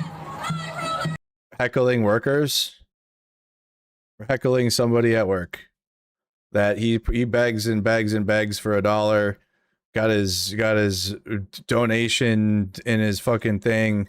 Please send me $1. Somebody actually working though, you're gonna harass them. You look ridiculous. You got a nose ring. It checks out. You can talk shit to women like up to their face, but again, it's because it'd be like that Super Mario boing. I actually like high roller now. Yeah,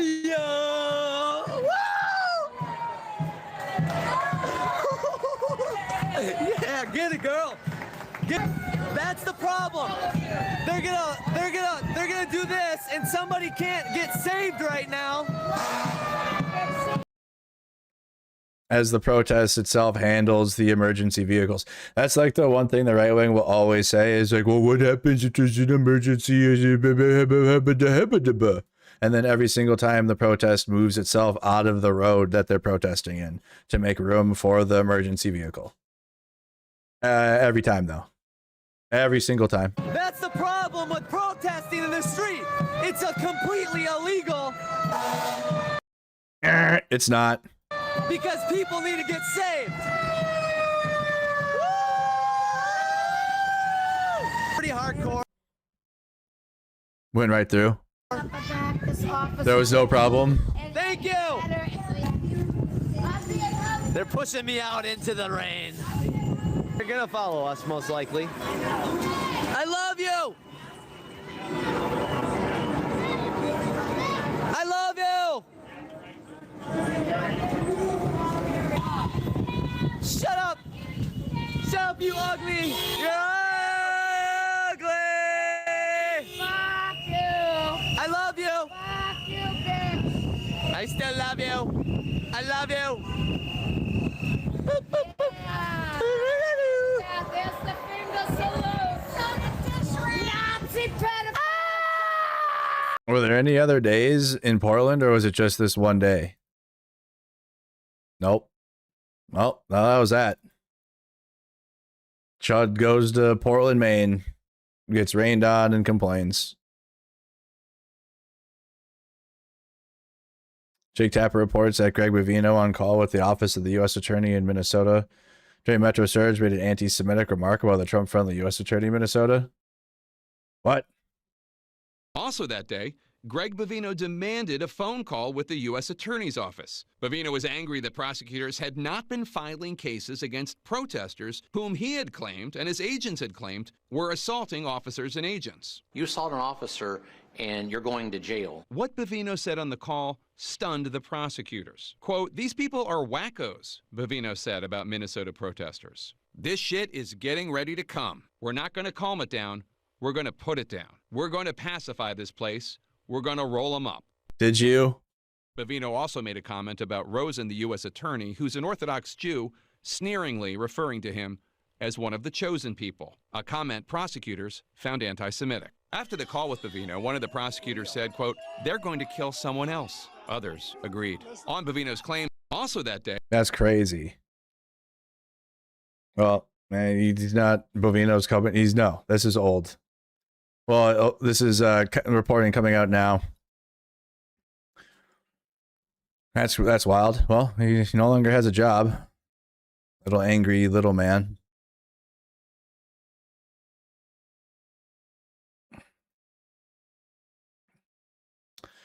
All right.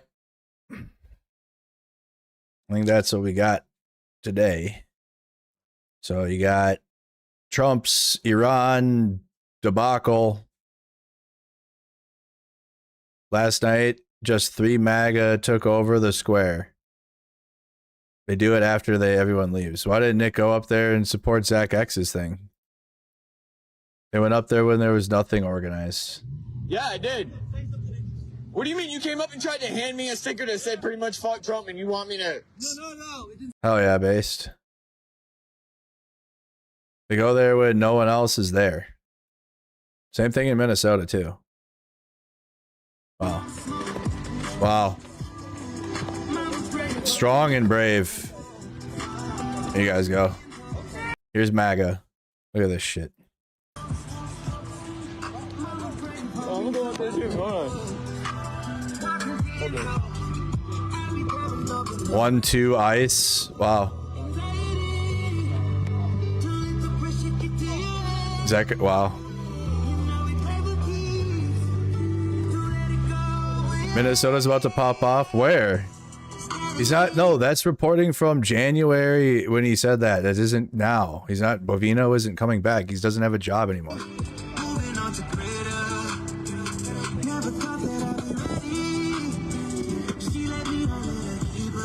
Wow.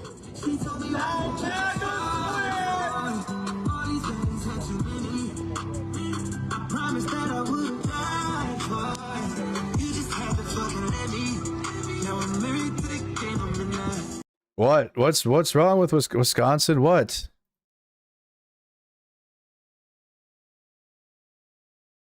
What happened? Wisconsin shooting?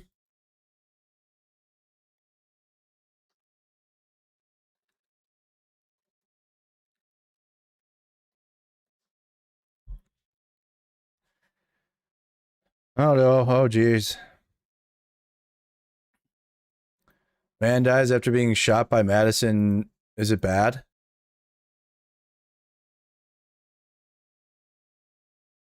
Oh, boy. A man has died after being shot by Madison Police Department officer Wednesday afternoon.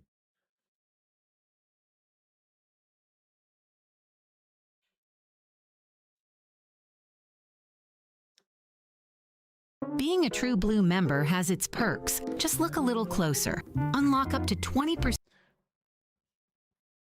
Officers found the man who was in his 30s at an intersection of Baldwin Street, William Street, around 1:30 p.m.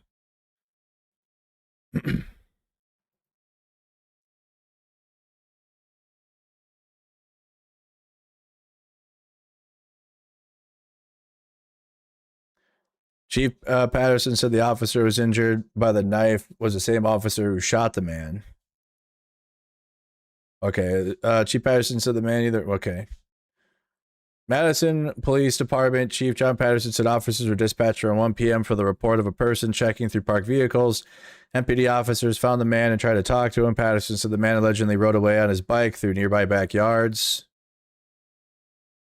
Officers found the man who was in his 30s at the intersection of Baldwin Street and William Street around 1:30 p.m. Chief Patterson said the man either fell or was removed by his bike from officers. A struggle happened with the man and officers, at which point Chief Patterson said the man allegedly pulled out a large fixed-blade knife. Patterson said the officer was injured by the knife while attempting to arrest him. Police tried to use a taser on the man, and it did not work. Chief Patterson said the officer who was injured by the knife was the same officer who then shot the man. Video submitted by WMTV viewer contains 3 gunshots that can be heard. Officers performed life-saving measures on the man before he was taken to the hospital where he died. Officials said the man's family has been notified. He was not named. I want to take a moment to honestly and sincerely offer my heartfelt sympathies to his family and his loss. 4 Madison Police Department officers were involved, and only 1 officer fired their weapon. The officer who fired his weapon is considered a veteran officer. Patterson did not name the officer who shot the man.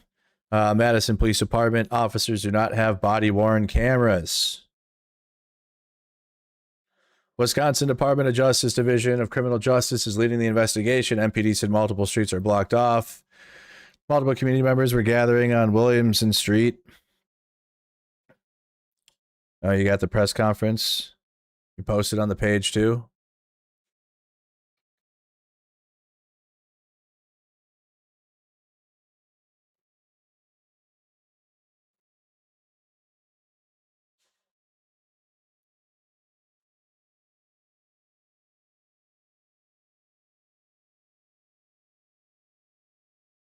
Is this like the main video?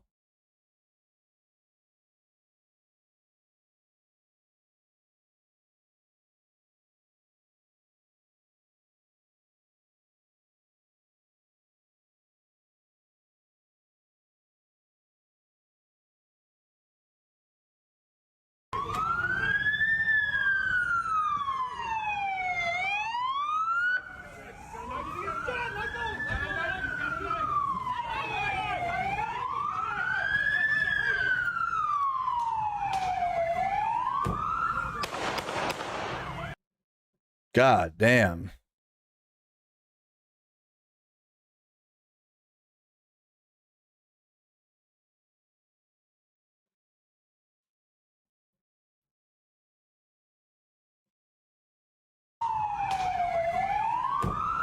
They already, how the fuck? He almost shot his partner's leg too. Okay, I definitely can't show this on stream. So there's struggle. So there's three cops, and they're all surrounded. He's on the ground, and then the gunshots you hear are literally like the cops bending over, and he has the gun right in his face, and then fires 3 times, like point blank into his face, while he's on the ground, and like 2 officers are already. He's already like on the ground.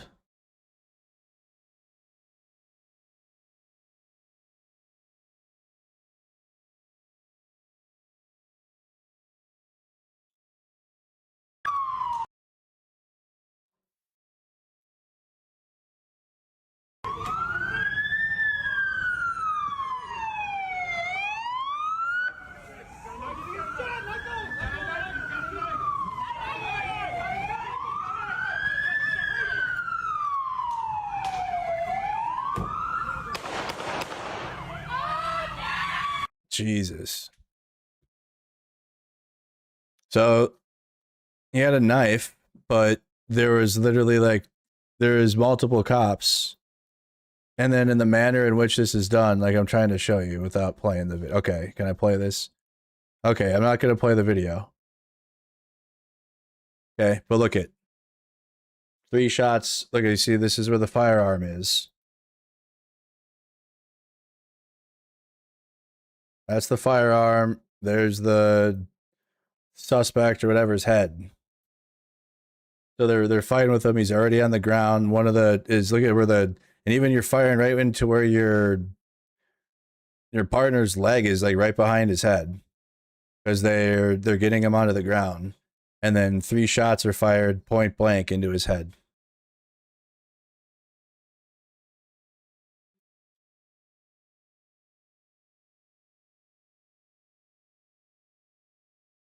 That's pew pew training and on point. Insane. So I just Literally insane. wanted to. Where's the press conference? I fought.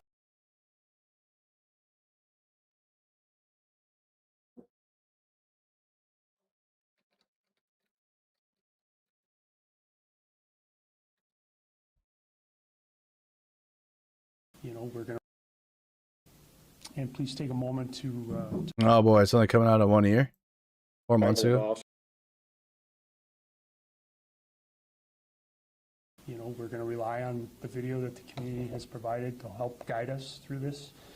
But I caution everyone, this is And then there's no body cameras either. one perspective. It is not a full overview of everything that was visible from different angles. Can't even hear it.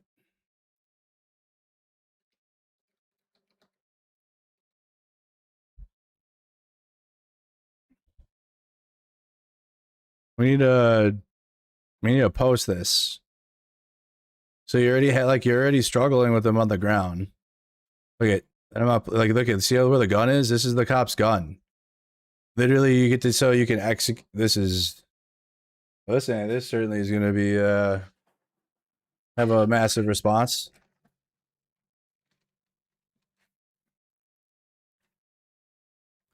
Literally point blank, pull the gun out, execution.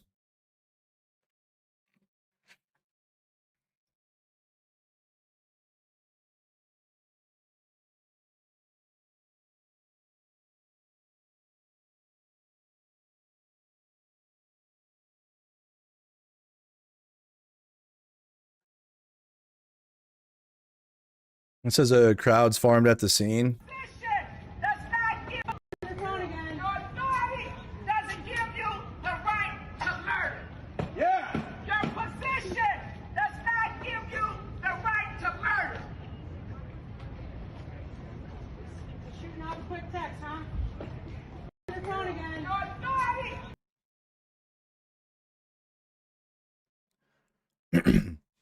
Willie Street in Madison, Wisconsin. Earlier today, police shot and killed a man after receiving a call of someone checking cars in the area.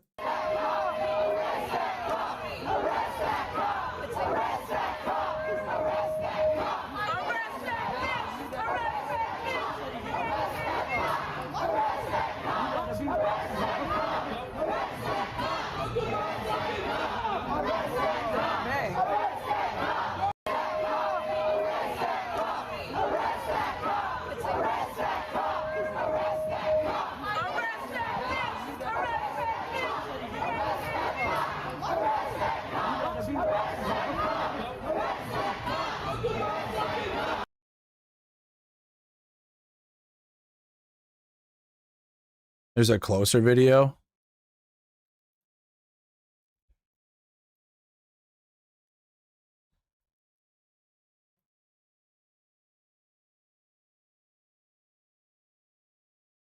Pick another topic from our Hustle Mania category.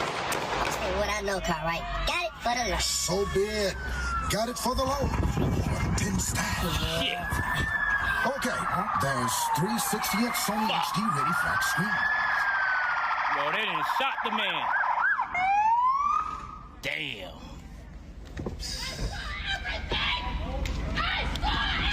Damn. You did not need to kill him. I saw fucking everything. You're gonna hear a person yelling a bystander. I saw everything. You didn't need to kill him. And look at how they treat the cop too. So I can show that this is again uncharted territory. So yeah, guys, I'm trying to do the best I can around community guidelines for these types of situations. So don't get my stream anything happen. But look at how they treat the cop afterwards.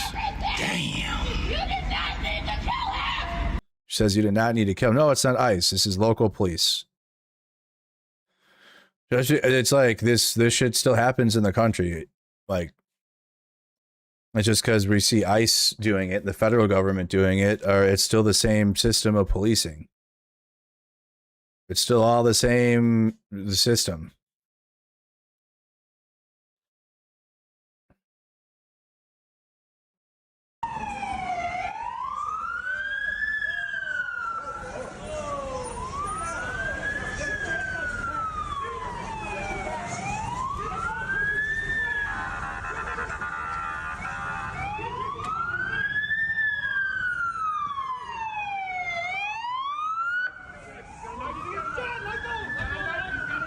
I can play up until the point where the shots happen, so you guys can get an idea. I'm trying to play this so you guys can.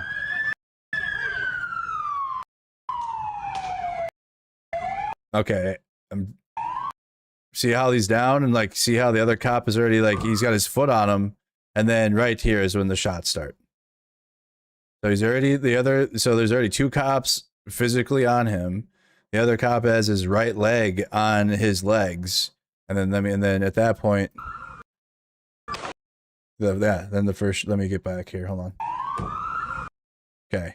Look how close, look how close, point blank. Literally drew his firearm and shot him 3 times in the head.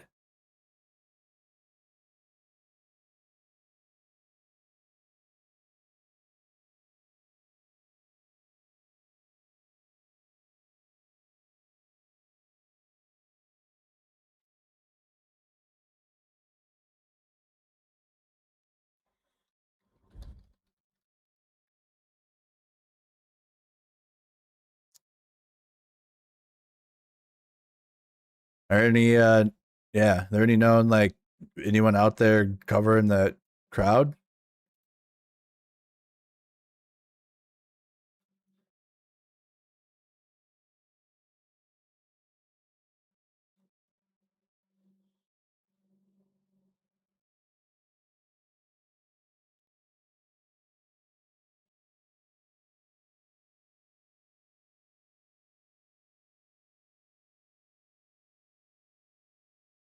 So you only have the one video. We got to post that video.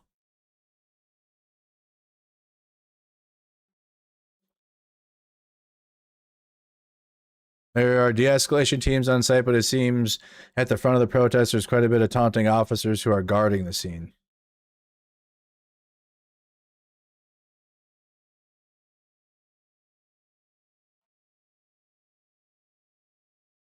So Laura Schulte's there on the ground.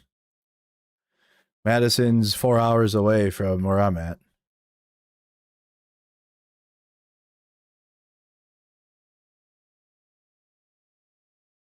Okay, thank you, Ann.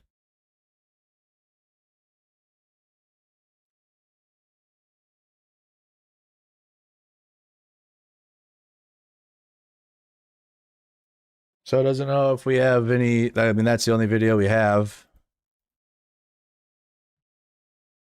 Not a whole lot of other information.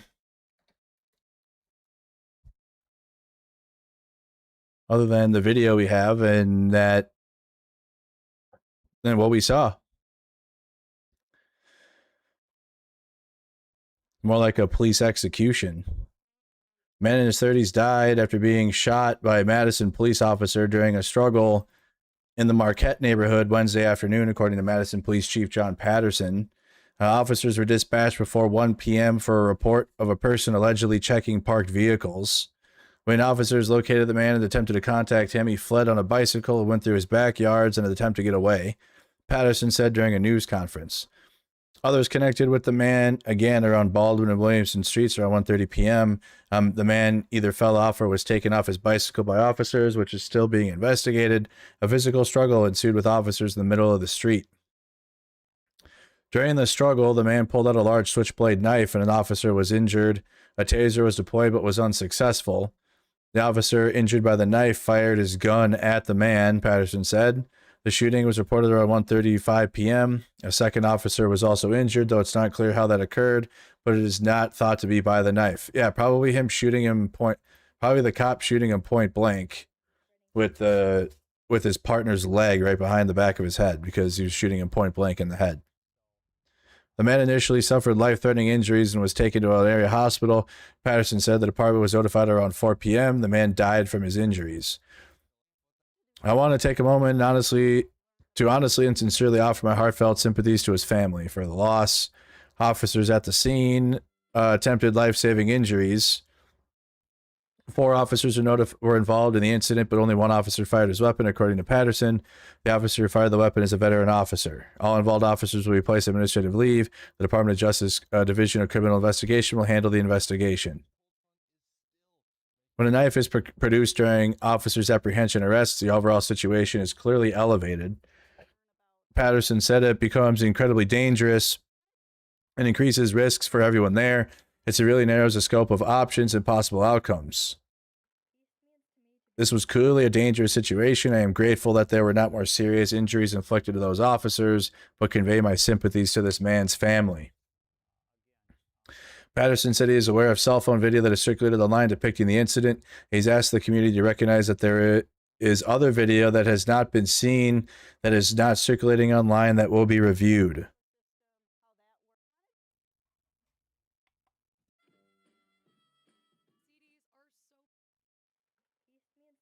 Which one is no? Oh boy. Can you tweet that? I can't open our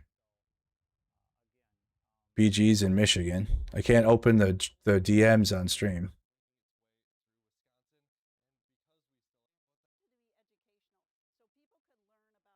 Yeah, I can't open that.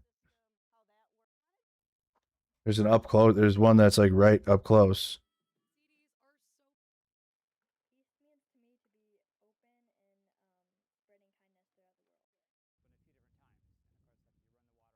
We'll go to put it in the U.S. News channel. Let me put it there so I can open it.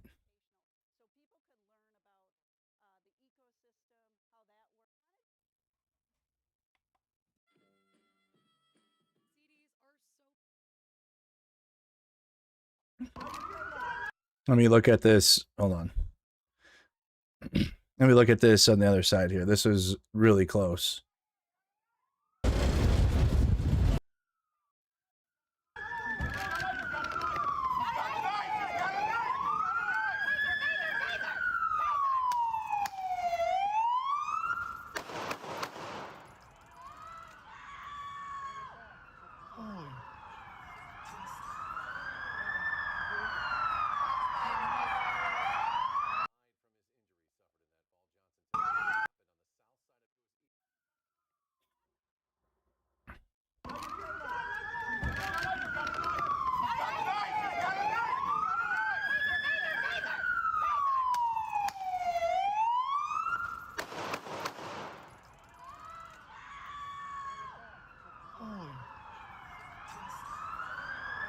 That's wicked.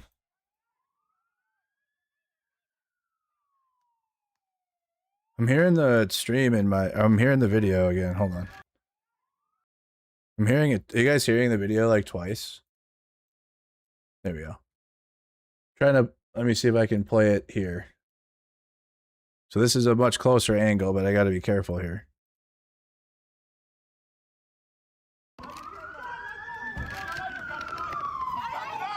So, how many cops do you need? There's 4. You have 4.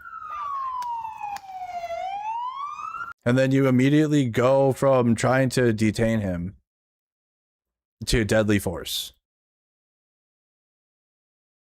And the guy that's here, this is the guy that shoots and kills him. This is the cop that kills him.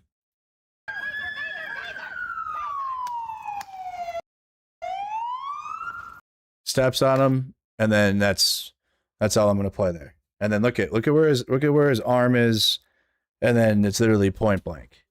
While he's already on the ground, this cop has his full weight knee on him. He's got his right foot on both of his legs. And you still will, and you'll still see this.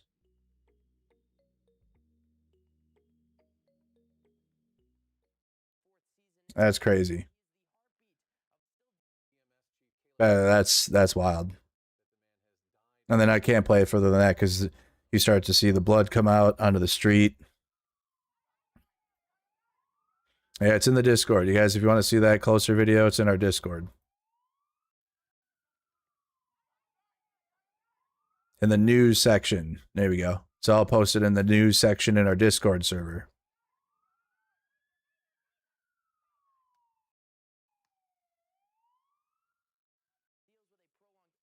I don't know where. Oh, I'm hearing it from here or what? I was hearing the video again. So there's multiple angles. What up, Cynthia Rose?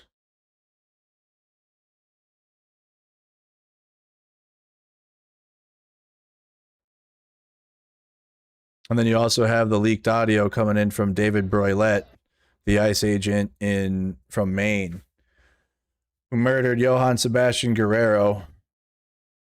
More leaked audio coming out showing how much of a terrible person he was.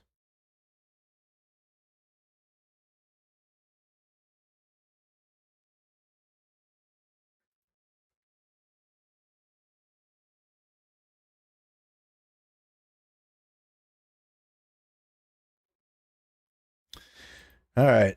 Yeah, it was. Yes.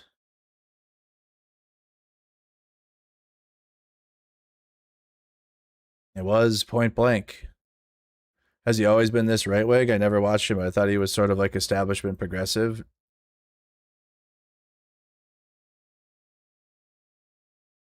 Everything David Pakman said in that video is right wing coded. So I guess we gotta wait for more reporting to come out of Madison. I'll consider going there if there's protests or anything happening. Seems like there was a crowd gathering, but I don't know if there's anything more.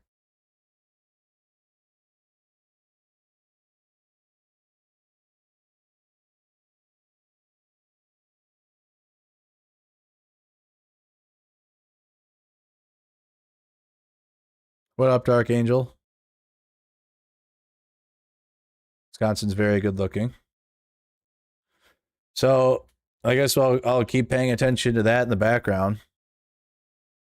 I don't know if I'm not seeing any like protests or anything.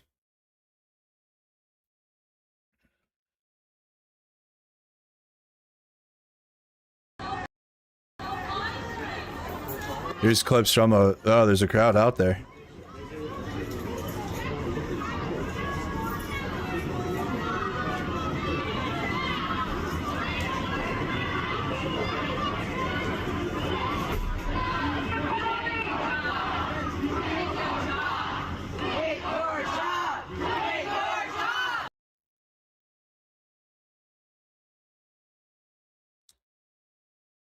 It's like 2020 all over again.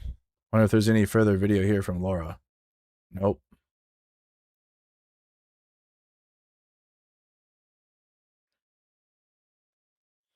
Nothing further outside, but we'll keep you guys updated on social media, guys. Follow the Instagram as well. Follow on Instagram, on Facebook, or whatever you guys, Talia posted it. It's reported unconfirmed that the cop who shot him did so after being injured by a knife.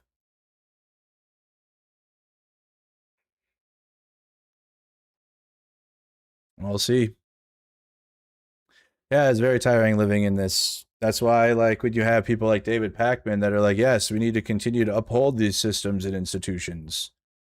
Yes, we need the institutions. Institutions, good. And the institutions every day are like murdering and developing AI data centers and killing our wildlife and more wars to the Middle East, which then those very soldiers in the IDF are training our cops here at home, which is why they're just pulling guns out and just gunning citizens down. So, yeah. I wish I had better news for you guys, like for news, but it is what it is. It's why I do other stuff. Yeah, that's why I have other channels, because I can't, like, yeah, this stuff for my mental health is not good. Now, shed a little tear for the soldiers earlier, because I served, and that sucks. When you see people that you served with or could have served with, but it's all bad because while our soldiers are dying, were helping Israel genocide civilians. And then those bases that exist are around Iran to continue to further our funding to those forever wars. So why those bases are there. And yes, some of them are there to protect shipping lanes, and I will give that, but most of them are there to continue to help Israel and to continue to help further the project that country is for America. And that's all that really is. It's like sacrifices for Israel, right? That Americans, even like the American civilian populace, because you'll say, well, these soldiers go and they'll enlist because that's what they do. And they're going to go and fight and die for American freedom. The freedom isn't being felt. The deaths are happening, but where is the freedom? Where is the cheaper groceries? Even to the fact where, again, I had some MAGAs in the chat yesterday, and they were like, I supported Trump in 2024, but I don't support this war. He was laughing at you in today's briefing that we watched, or his rally, when he said, they said that I was supposed to lower eggs and wipe her chin off. Really? Here's the Republican Party. Congressman, can I get you real quick? I know you said earlier The heck was going on in the car? Congressman, can I get you real quick? I know you said earlier She's usually late to the votes. She's like barely there. She barely gets there on time to go and vote. So like people elect her to go to Washington, D.C., but she's too busy giving hand jobs in movie theaters. She doesn't have time to go and actually vote for passing bills and doing the job that people elected her to. Whatever. So, yes, the state of affairs is not good. The state of affairs certainly is not good. Battlefield 6 had a good time with that. If you guys want more, like I was saying, as I was going before I was signing out, besides all of the, well, first of all, new layout of the channel. I was going to show you guys this earlier before Trump started. But what I'm going to do from now on is I have the week's streams already scheduled. So tomorrow's stream, Friday's stream, Saturday's stream, already scheduled. So there's this button called Notify Me. And that way, if you guys forget or whatever, you can go here, just click the notify button, and then you'll get notified. All right. But also, a lot of you guys are like, I don't know when your stream is. I don't know when to watch. They're going to be scheduled, except for this one. This one says 1:50 in the morning. I don't know what I did there. Oops. That one's wrong, obviously. But 2 p.m. every day, and Monday through Saturday. I'm going to be taking Sundays off, but I'll do a Saturday stream, especially because people can't watch during the week, and Saturday they could. So I'll do Monday through Saturday. You got my shorts. You scroll down, you got the members only streams. You got the YouTube shorts here, right, which are like Reels or TikToks. You got my videos I put out, which I don't have many, but there's some videos here for you guys. And it goes back. You got the on the ground coverage that I've done by most popular videos. So if you go down here and you see the on the ground coverage, you can find what happened to Jake Lang right away. Wow. There you go. Very easy, quick access to go and rewatch that stream with all the fun, which I still, sometimes I laugh reading back at this. This had nearly 200,000 views. People were sending me pictures of their office in downtown Minneapolis, and the entire office space had this stream up, like on their computer.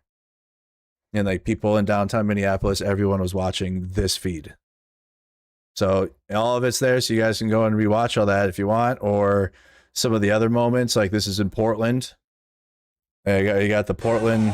This is when the Portland Chudverse started, I believe. Portland, Oregon, from last year. They're outside the building, and then I think did we get tear gassed at all? This has my second most amount of views. What even happened in this stream?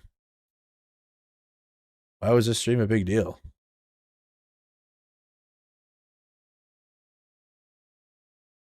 This looks like a regular, I don't know. Well, apparently I had a lot of views on that one.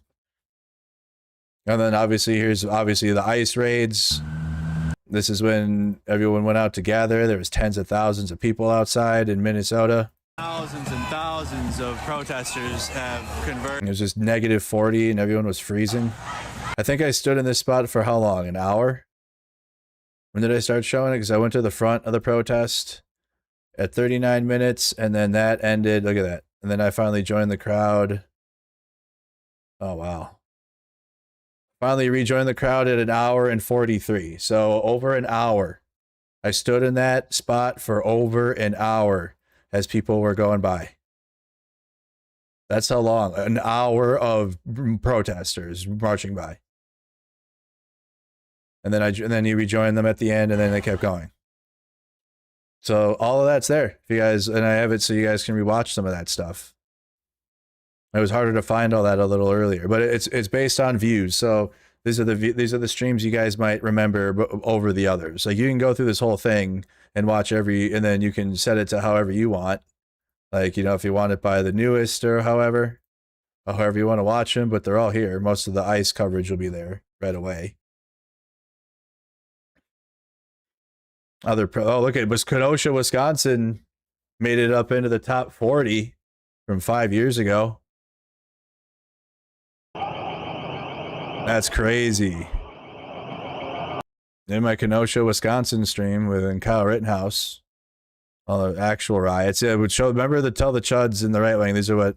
Yeah, there's a mixture of protests in there, like this part. That part was protests, but then there was definite things getting put on fire. There was definitely garbage trucks on fire. Yep. So that would be what a riot would be. I've covered a few of them, unfortunately. But definitely like a hybrid here of some people rioting and some protesting.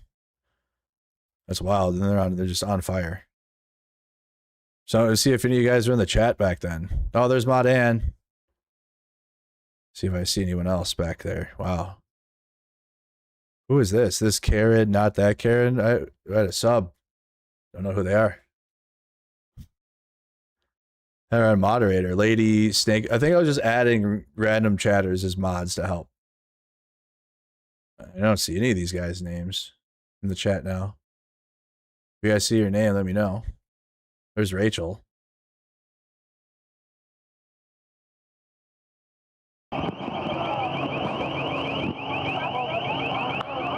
This was 5 years ago. Lock distance. Danger 1026. Safety meeting. Look at, we were doing safety meetings back before. Look at that. You're doing safety meetings back in Kenosha, Wisconsin in 2020. Been a feature. Kenosha, Wisconsin looks like a third world country. Like we're getting the MAGA.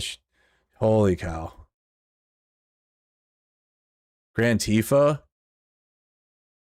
Oh, there. Look, we already had Grand Tifa. That was, yeah. Whoever claimed Grand Tifa already had Grand Tifa, Minnesota, in chat years ago. CJ gets yelled at a lot. Oh boy. Cammy, Kylie. There's Kylie. M. Hazelhorse. Who's that? Who did I have as mods on this channel? I think I literally just picked some random people. Bag of rubber bands.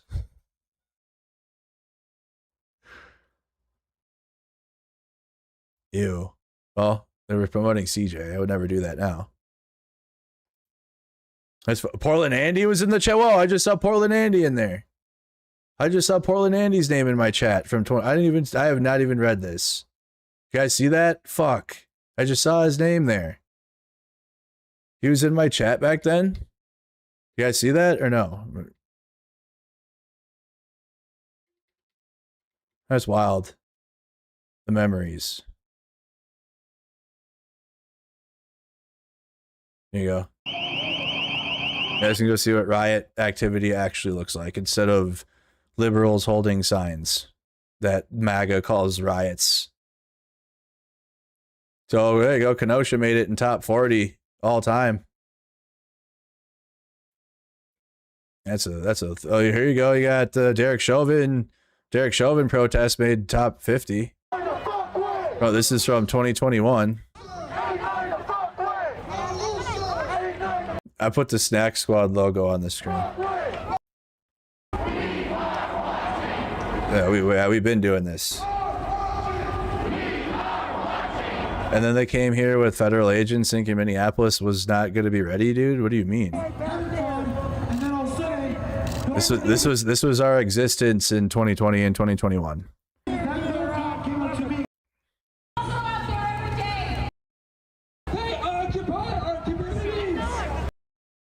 Max Cabaret. Can't, gone with taser. We go for homicide. So we can go for homicide to genocide. Well, that is pretty exclusive. Rest in peace. Dang. I probably have tons of footage of shit like this. Holy shit.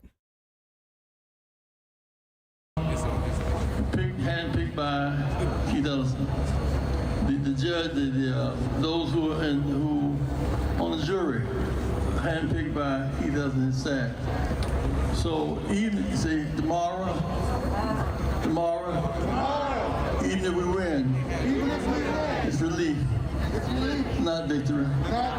They're still killing our people. Stop the violence. Save the children. Stop the violence. Save the children. Keep hope alive. Keep hope alive.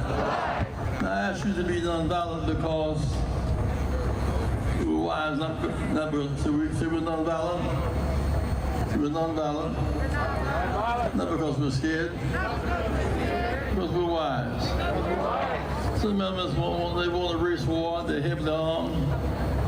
They kill us. Gone with taser. We go for homicide. So we can go for homicide to genocide. If you guys don't know, that's a legendary Jesse Jackson speaking. He spoke in a Wisconsin protest I went to.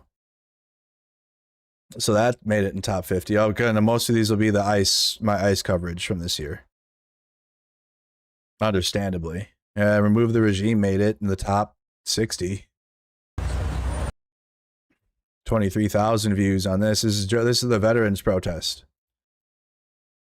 This is very good. I told Jolly I hope they do it again. I told him in Maine. I said, Jolly, you gotta do that again. He said something's in the works, but I think this is a really good event that they did last year before all hell broke loose. Uptown Minneapolis 5 years ago. What were we doing in Uptown? Oh.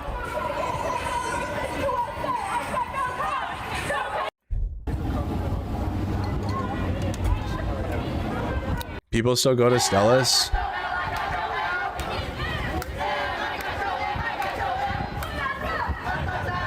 Just outside of Minneapolis Police Department police lines. Day 6 ICE raids. There you go. There's the ICE flights. If you missed all that stuff from earlier this year, we were out there. Every single thing that was happening, we covered it. That was possible. Brooklyn Center, when Dante Wright was murdered. Nah.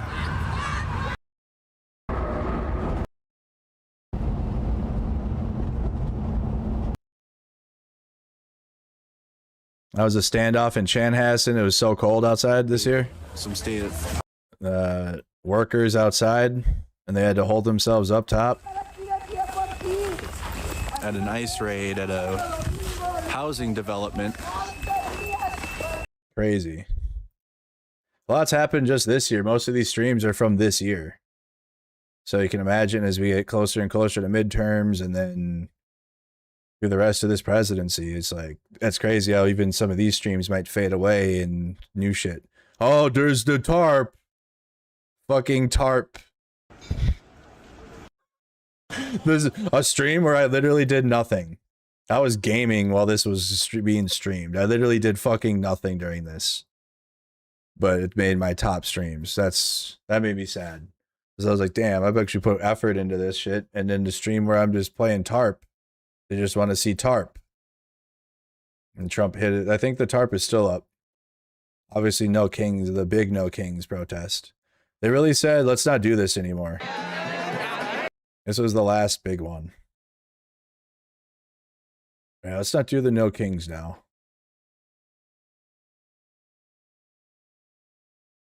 $2025. When was this? This was like one of the very first anti-Trump protests of the new term. Let's live stream shows ongoing protests at the state capitol against Project 2025. This is one of the. This is what started the No Kings and everything. This was the start.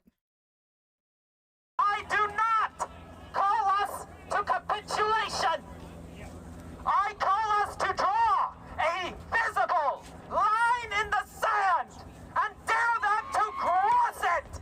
There was no organizers at all. It was literally like a couple people from northern Minnesota came down and brought their megaphone, and like they put it out on Reddit and were like, let's do some shit and organize at the Capitol because, and like that's what started the No Kings, I think. Ironically, and like this is an untold thing, but I think the Minnesota state capitol protest started that as well. Not only did the Minnesota hold it down against ICE, but I don't remember because I was out there. This is my stream, guys. I was covering it and I was like, we were unsure if this was even real. This is the very first anti-Trump protest for term 2 here in 2025. Just a bunch of angry Minnesotans. Clearly of all different types. There's all different types of flags and American flags there, and most of the signs you guys have been seeing now. But this is like the first one. February 5th, 2025. So like, what is that? What is that? How long was that after he was inaugurated? A week? Not even?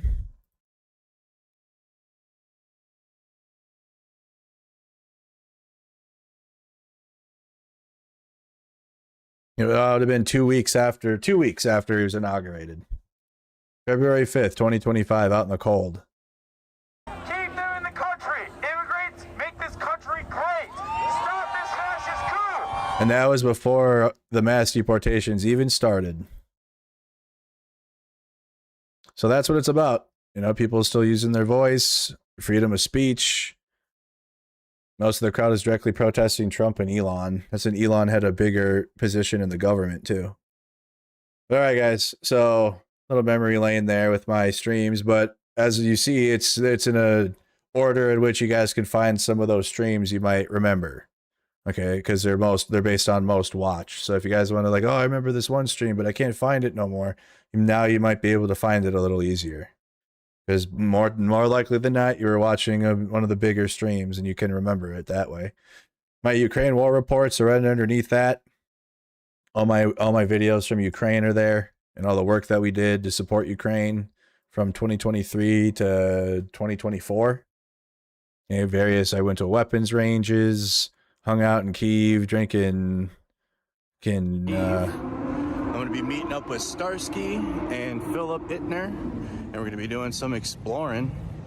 I think we're going to go to Maidan Square and also check out a few other locations. I feel like it's a perfect time to... What is this? What is this shit called again? Kvass. Like a negligible alcohol. It's like a kombucha. This is kvass. All right, here we go. All right. I wasn't the big of a fan. That isn't bad. It's not bad, but it wasn't like, it wasn't that good either. Wasn't bad, but also wasn't that good. I don't know. I could have went without it.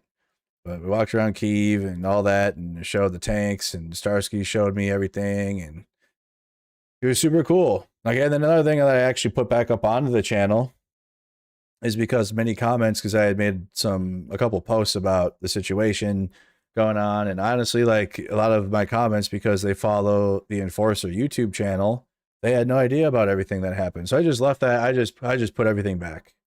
I had privated a bunch of these videos, but I feel that that channel continues to grow and a lot of people don't like them. And so I will help. And it's like kind of like a gift, because there will be people that don't like that channel, and now these videos will show up on YouTube because I took them off before, and now, and plus they have a good amount of views anyways. I don't want to deprive the people of, look at good videos. So just things that happened to my YouTube channel. I talked about it yesterday and how this channel nearly took my channel down. So if you want to know the lore of all that, it's all there if you guys want. So it's all there at the bottom, especially as that channel continues to grow on YouTube. That's good. Good for them. So all that will still be there. The YouTube channel's all remixed, same with the Twitch a little bit. We're still trying to grow Twitch, guys. We got to average 75 viewers on Twitch for like, I don't know, like a week or something. Or I don't know if we could just keep guys over on Twitch. If you guys want to watch on YouTube, that's perfectly fine. But I'm trying to grind Twitch so I can become a partner. Maybe expand there a little bit. It's all to help independent journalism in the work I do. I just showed you guys a bunch of it. right? Like all the work, if you guys are like, well, what work do you actually do? It's here. I mean, I'm at home, I'm reacting to news, but you know, when I'm in person and doing news, this is the section to look at. Okay. And this too, and my Ukraine war reports. That's all me. You know, like I was there in the rubble and shit. Right. So all that's my actual reporting we're doing. All right. So you guys can check that out. It's easier to find now. Other stuff you guys would like to come check out, if you could, would be my gaming channel. Yeah, gaming. We're continuing with Assassin's Creed Odyssey, and just like this channel, I have the rest of the week streams scheduled, but with gaming, obviously that can change. I want to try to keep the main channel focused, but with the gaming channel, that can change if breaking news happens or if I have to leave or go out of town for this channel, obviously. So be flexible, but at least, you know, I have them scheduled. So, you know, like today, I don't have anything to do. I want to keep an eye on Madison, what's going on there, but I don't envision myself leaving for Madison, Wisconsin right now. So we're going to have a gaming stream coming up tonight. I've started streaming before my news channel just to kind of get my day started, you know, try to unwind a little bit. I gamed, so we played Battlefield 6 this morning. There I am playing it this morning. If you guys want to come hang out, you know, if you wake up and you're like, I just want to watch some content or whatever, like that's like the morning stream on my gaming channel is just going to be random games, and I'll be reading chat and we'll be hanging out. Also, I'll be spending time, you know, getting my news stream ready like I did. So like while I'm gaming and in between the games, I was looking at my phone. Okay, this news story happened. Okay, this news story. And then I'm getting ready mentally for this stream that we're doing now. That's what this is going to be. No playthroughs, no focused really. I mean, I'm just hanging out playing Battlefield, or like the other day we played I played college football, you know. I just like hanging out, like not really shit you have to pay attention to, but you know, we're there and we're hanging out.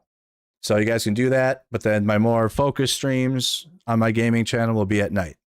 And we do playthroughs. Like we're doing Assassin's Creed Odyssey right now. Really good game. Can't wait for the movie.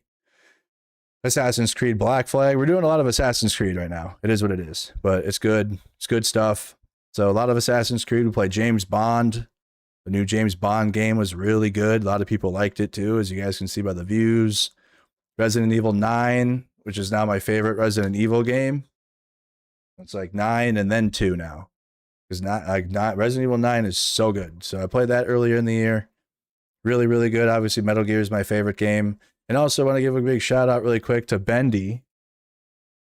Because as you guys can see, while I showed Metal Gear is my favorite game, and I did a 10,000 subscriber special, and I played the first Metal Gear Solid game for, 11 hours. And just played through it. I think I played the whole game, didn't I? I played the whole game in one stream. I did, didn't I? That doesn't make them into the strongest soldiers. Yeah. 10,000 sub special. I played Metal Gear in one stream. That's fun. So that's fun stuff. And we can do that, you know, on my gaming channel. So come on over and do that. I played Metal Gear 2. I got to play the fourth one, and the Metal Gear Solid 4 and Peace Walker coming out in the new volume. So I'll be able to play that. But in Metal Gear Solid 1, in the first one, let me see if I can find the part. So that way you guys that aren't in on this can be in on it a little bit. There's a part in this game. This is my favorite game. Came out when I was a kid. But you got to go back and forth with the PAL keys. You're given these PAL keys, and one of them you got to bring back to this you got to bring back to the lava area, and then you got to bring it back to get frozen. Where is it? Okay, you got to bring it back here. You got to go back and forth with the PAL keys, and it's backtracking. And then you got to present the PAL keys into the computer to get Metal Gear out. Where is that part? Render the fox die vaccine. I'm trying to find the part where you got the PAL keys. They're literally keys. Did we already do it? Okay, you can see yellow, blue, and red, right? I had to go one by one to each key, to each thing. Where is it? Here you go. There you go. Hold on, guys. Okay, whatever. So if you guys watch this on my gaming channel, you can actually see me playing it. Okay, so you actually see this happen instead of me talking about it. Let's go. So you definitely should do that. I had to put the chaff nade because the surveillance camera is going to see me, and I had to pull out the PAL key card, which I'm going to show you. And I had to do that 3 times. And, then, and Snake puts the PAL key card in there. 3 keys, 3 cards. Send it. Okay, and that's what opens Metal Gear. Okay, well, Bendy, for my birthday, you got me this Metal Gear Solid set with the PAL keys from Metal Gear. Okay, the first 3 PAL keys, which is really cool. And they're actually like really, dude, this thing could do some damage. They have some weight to them. Okay, so you got PAL identification keys. They actually even say Arms Tech on the back because this is Arms Tech technology. Okay, because you got to do all 3 keys to get Metal Gear. You got to go fight it. And also, it's really cool because it's exclusive because there's only been, this is number 2,765 out of 5,000 of these. So only 5,000 of these sets have been made worldwide. So Bendy got me one. And it's really, really cool. So shout out to Bendy. Thank you, Bendy. I know Bendy's in chat yet or not, but make sure you guys go thank him all too for, I don't know, and contributing to the fun. Because that shit's cool. So it's in the game. Detonation code activated, then you gotta go fight Metal Gear. And it's not an easy boss fight. By Deep Throat named it. So go and watch all that. It's really cool. If you guys want more, Mercado Gaming. Then I also have a softball channel. But that's on Mondays. So there's options for you. I got a gaming channel. I got a softball channel. I stream my softball games. We got a final week before playoffs. We're only going to have 1 game on Monday. So 1 game coming up on Monday, and then the following week we have playoffs. And we'll see how we do for summer. And then we'll have fall. And then fall softball starts. So appreciate everybody for supporting no matter what I'm doing. Whether it be gaming or softball or my new stuff. I appreciate you. You guys are awesome. Thank you guys for tuning in. More news tomorrow at 2 p.m. Central, 3 p.m. Eastern. And I'll see you guys on the next one. Have a good one. Take care. Peace.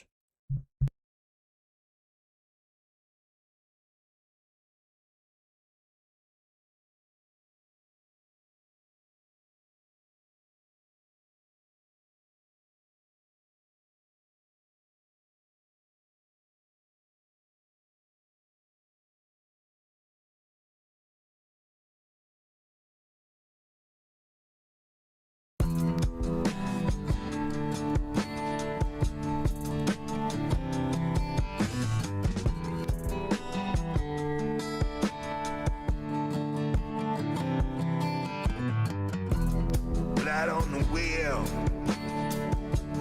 blood on the sea,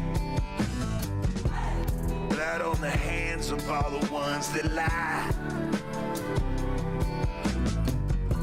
Storms are coming, best to get to running, or stand your ground once the bullets fly. They call me Big Papa 'cause I'm ready to die. When you meet your maker, you can ask him why. They call me Big Papa 'cause I'm ready to die. They just let them do it. They just let them fucking gas us.